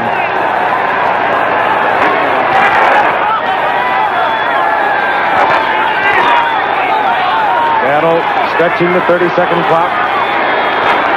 Dornick. They're still not up given the assignment to kill the clock, and he picks up a quick 9 yards. Finally stopped by Brazina. He's wound up with a pretty good game, Mr. Dornick. And there is the 2-minute warning. 4 yards. 2-minute warning. Second down and 1. And we'll be back in Atlanta, the crowd anticipating what is going to happen, and that is Seattle. Can you imagine trying to photograph an Olympic gold medalist like Jean-Claude Killy? It's quite a challenge. Made me really appreciate my Canon AE1. The automatic shutter priority system is a must, especially when your subject's doing 50 miles an hour. Try it, it's fun. What? The AE1 is so simple to use. About all you do is focus and click. The incomparable Canon AE1, so advanced, it's simple. Canon, the official 35mm camera of the Winter Olympics. After all these years, I still like working out. But what I really like is the beer that's waiting for me when it's over. And if you work out the way we do, there better be a lot of beer waiting. That's why we drink light beer from Miller. Light has 1/3 less calories than the regular beer, and it's less filling, and it tastes great. Take it from a guy who works out a lot. Could really use one right now. There you go, Bruce. Light beer from Miller. Everything you always wanted in a beer, and less. The festivities continue here in Atlanta. The football, however, lacking somewhat. Atlanta unable to stop Seattle. They just gave the ball to Dornick in consecutive attempts, and Dornick has been rambling right through the middle of the Atlanta defense. Maybe if they put her in there, she could stop the Seahawks. Should get their attention.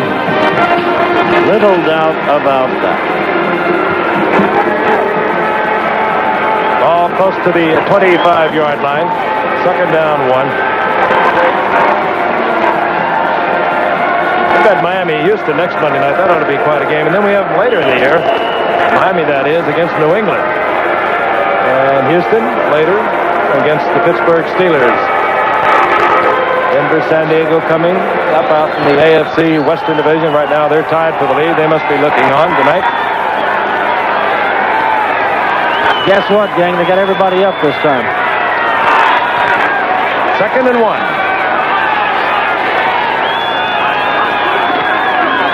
Dornick. Goodbye. Makes no difference. Touchdown right up the middle. That's what happens when you have everybody up, Sir Francis. Wrong. The best defense against the run is the blitzing, and anybody knows that. That's just not good football on defense, but you got to have them up there. I'll tell you, that was a fine block by Yarno. John Yarno, the tackle. But they had the first down. John Yarno with a tremendous block for Seattle. What a night Dornick has had. He really has, hasn't he? Over 100 yards. 121 to be exact. So that just about does it. A terrific loss facing Atlanta. Virtually puts them out of things. Seattle 2 games behind San Diego and Denver with outside hopes. Efrain Herrera for the conversion. And Efrain Herrera puts it to the uprights. And we have 1:54 remaining in the game. Seattle now leading 31-21. Check your pulse. Here comes the new Datsun 200 SX. 0 to 50 in 8.4 seconds with a revolutionary new fuel-injected engine that gives you the best gas mileage in its class. Inside plush velour buckets, power steering, overdrive 5. The young new Datsun 200 SX. To give you the drive of your life. Antifreeze. You never think about it, or how it has to protect somebody beside you, or what could happen without antifreeze. Stranded in freezing weather and no help for miles. Don't trust your luck. Don't trust the weather. Take out old, weak antifreeze now and put your trust in Prestone too. More people trust Prestone than all other brands combined. I've been worried about you. More people trust Prestone. And when you flush your cooling system, trust Prestone Super Flush. And Dornick of the Seattle Seahawks having himself quite a night. As is the offensive line for the Seahawks. Howard, you pointed out a while ago, with the AFC has over the NFC, there's no question the AFC has better football teams than the NFC, and I'm an old NFC man talking. And it's been that way for the last 3 or 4 years. Well, this will make it overwhelming. Yes, it 21-9. Efrain Herrera drills it along the ground. Picked up by Haskell Standback. And Standback It's out over the 30, close to the 35-yard line, where Atlanta will take over. 1st and 10. They trail by 10 points. They have 3 timeouts. And there is the youngster. He was put on quite a show tonight. Again, came up last year as a 7th-round draft pick with the Giants. Did all right there. Had over 300 yards with a 5.1 average. Came into tonight as Seattle's leading receiver with 33 receptions and put together a 121-yard night and did it the hard way. 1:48 remaining in the game. Wallace Francis in motion for Atlanta. This is Francis over the middle. He has it complete. Out close to midfield. Hit there by Dave Brown.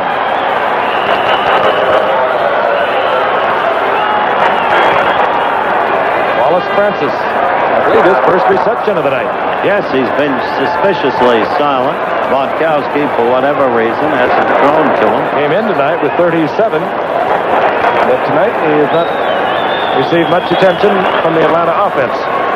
Figures are misleading. The 11 of 20, that's always a deceptive statistic. Only 94 yards, Fran. I think that's the important one, how many yards they got throwing the football. Only 94 yards is not enough, especially against a powerful offensive team like the Seattle Seahawks. Jim Zorn has had himself quite a night. What a day he had last week against Houston. He went 11 straight. Wound up the first half 14 of 60. Wound up for the day last week against Houston 18 of 23 for 252 yards and 3 touchdowns. Tonight, Zorn 13 of 25, 197 yards. You know, the interesting thing here, Seattle's compared many times with Tampa Bay, Howard, and their growth. But would you think that if Seattle was playing in the National Football Central Conference, that they might be on top of that conference also? Yes, I think so. Speaking of Tampa Bay, they're right on top of that Central Division. 7-2, nearest team to them, Minnesota. On 1st and 10, Bartkowski fires. Complete. Goes to Lynn Kane. Kane with a gain of about 7. Give him 6, it'll be 2nd down and 4. Counting out rapidly now. Bartkowski knows there's only one way to pull this game out, if at all possible, and that is get one quickly. Andrews trying to get to the sidelines to stop the clock. Well, they've had a way of getting the Hail Marys against New Orleans, but that's when one touchdown would win it for them. There's the time remaining. Well, they were famous, Howard, for the miracle finishes of a year ago. There's Jimmy Zorn.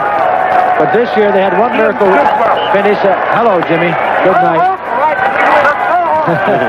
They had one miracle finish in the first game of the season against New Orleans, but since then there have been no miracles. And this would really be a miracle tonight if they pulled this one out. He looks like a Boy Scout troop leader. He's a tremendous young man. Great sense of humor. On 1st down, Bartkowski fires and it's complete to Alfred Jackson, the second-year man out of Texas. Got an all-time University of Texas record during his collegiate career there. Now, I know our fans sitting at home there wondering, why couldn't they have been doing this all night? And I'll tell you, I don't know why. Well, Seattle is giving them a lot now. They would not be giving them ordinarily. Lehman Bennett. That's a good football coach, Lehman Bennett. He's a very stable guy. He keeps his cool.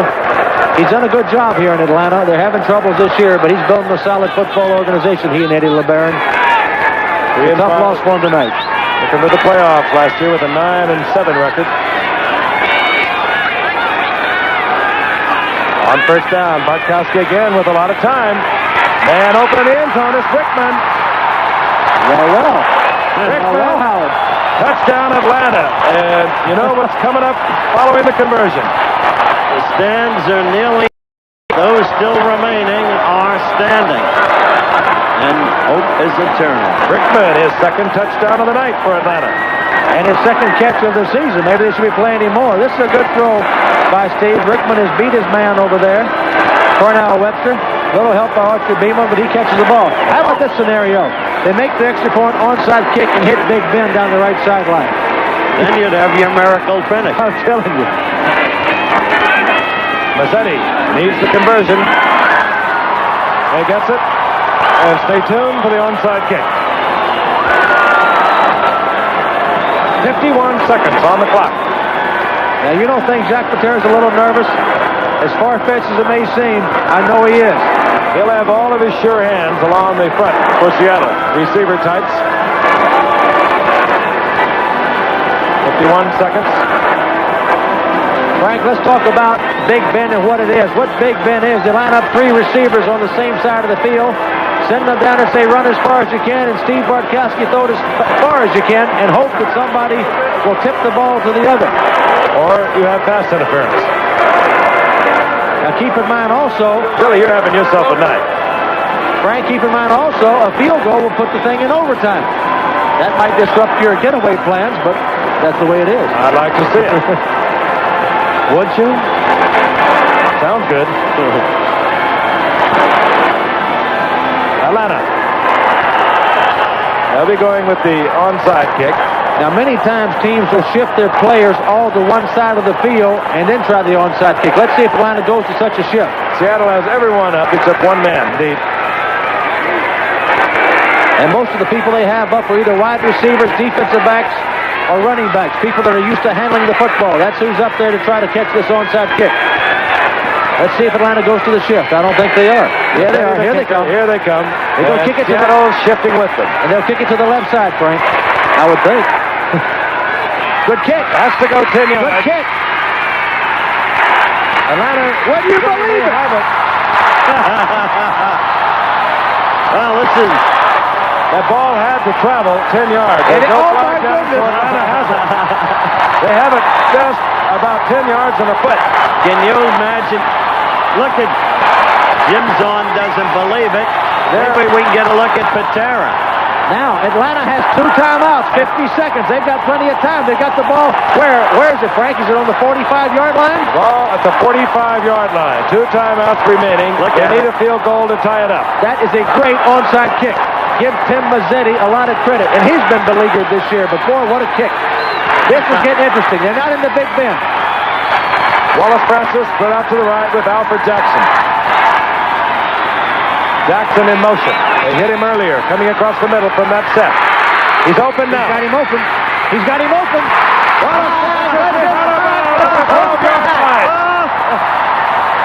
42 seconds, they could win it. Howard, do you think Seattle's thinking Denver game again? They had the Denver game won 34-10. Lost the game to Denver. I don't believe this. What a throw.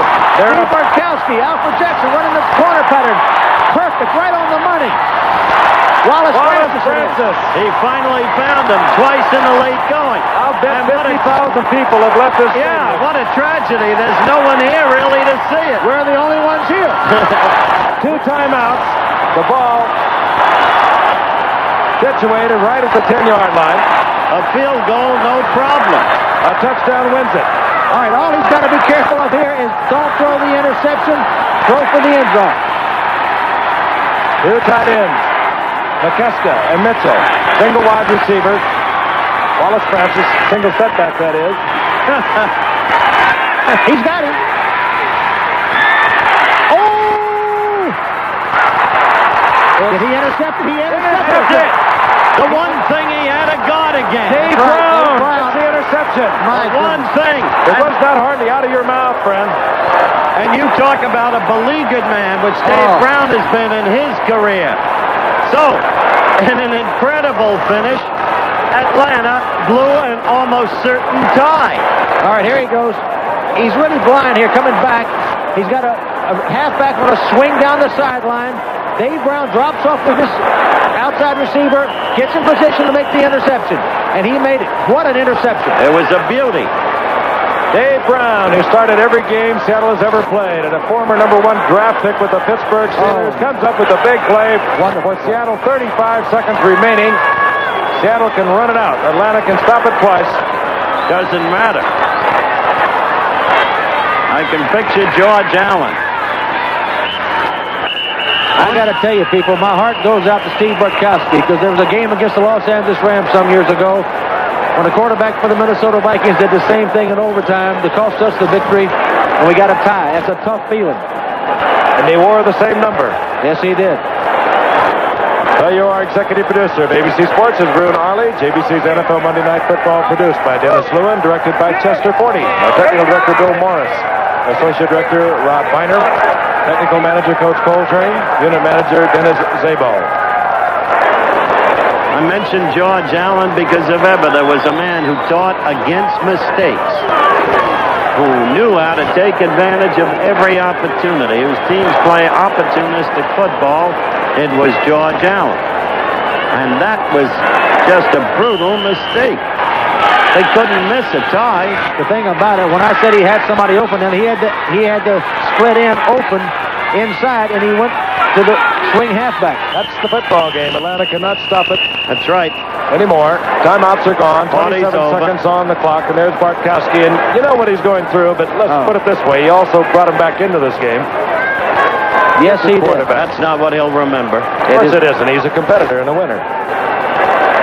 It's a tough position to play, and I think the position is getting tougher and tougher all the time. The quarterbacks in this league who have to go 16 weeks with all the scrutiny every week of every play they do. It's tough. And Jack Patera is breathing a big sigh of relief. But Howard, these two teams have given us a great football game. They did. I think it was our best game of the year. It had great excitement. It had great inventiveness. And suddenly, in the fourth quarter, it did deteriorate. But then Atlanta's near unbelievable comeback brought it all back. This will be the last play of the game. Atlanta unable to stop the clock any further. That's it. Excitement. We've had a share of that. The unexpected, we've had that. Atlanta jumping off to a 14-0 lead. Seattle keeping their composure under this man, Jack Patera, gambling when it counted.